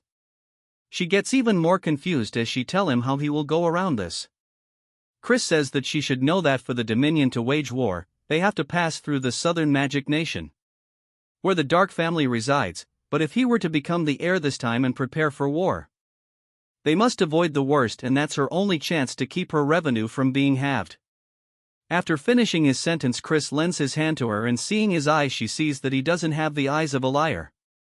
So she thinks that 5 investing on our Chad might be worth it after all. As they shake hands, she tells him that if he were to betray her trust even once, she is done. Chris tells her that he doesn't speak with 2 tongues. But in his mind he thinks that there is enough reasons to exploit her. He tells her to take care, calling her a money grub. In the evening Chris is busy turning the herbs into something. He says that even a high-ranking Venom clan figure is involved, so he better make antidote. It's been a while since he made one, so he wonders if he still has his skills. As he continues to boils the herbs into a special stove. In a flashback we move to the noble house of medicine, where Chris is learning how to make medicine. But he is failing at it when a sick person tells her to fan it harder. She goes by the name Ella and she is 26th head of the medicine clan. She tells Chris some herbs only draw out their effects over strong flames. He tells her not to nag him and lie down. The first time he met her was on the battlefield during the First Great War. Though she was young, she has no choice but to enter the battlefield. Because the bloodletting Demon King had annihilated her clan. As the noble house of medicine was the best among the Union's 7 great houses in healing art, they were an eyesore to the Demon King. And even she couldn't escape the Demon King's blade. Moving to Chris making medicine as she observes him, saying that no matter how she looks at it, he is one strange guy. He managed to recreate the clan's elixir with just a rough explanation. She is sad that she met him this late and at such a time. He mocks her, saying that it is a so-called noble house for being saint, even the head is frail and sickly. She coughs, saying that the only reason she is alive after the Demon King's attack is all thanks to her medicine. As cough led to her bleeding, she says that she can't be lying around like this. In this hellish world there is not end to those writhing in pain. As Chris turns around, she tells him that it is tragic that the house of the medicine ends here. Hearing her words, he looks the other way, telling her to not cling onto the past and focus on recovering. Hearing this, she smiles and then looks through a pile of books, telling Chris that the book contains their clan's secret. Only a portion of it survived the war, but he should accept it.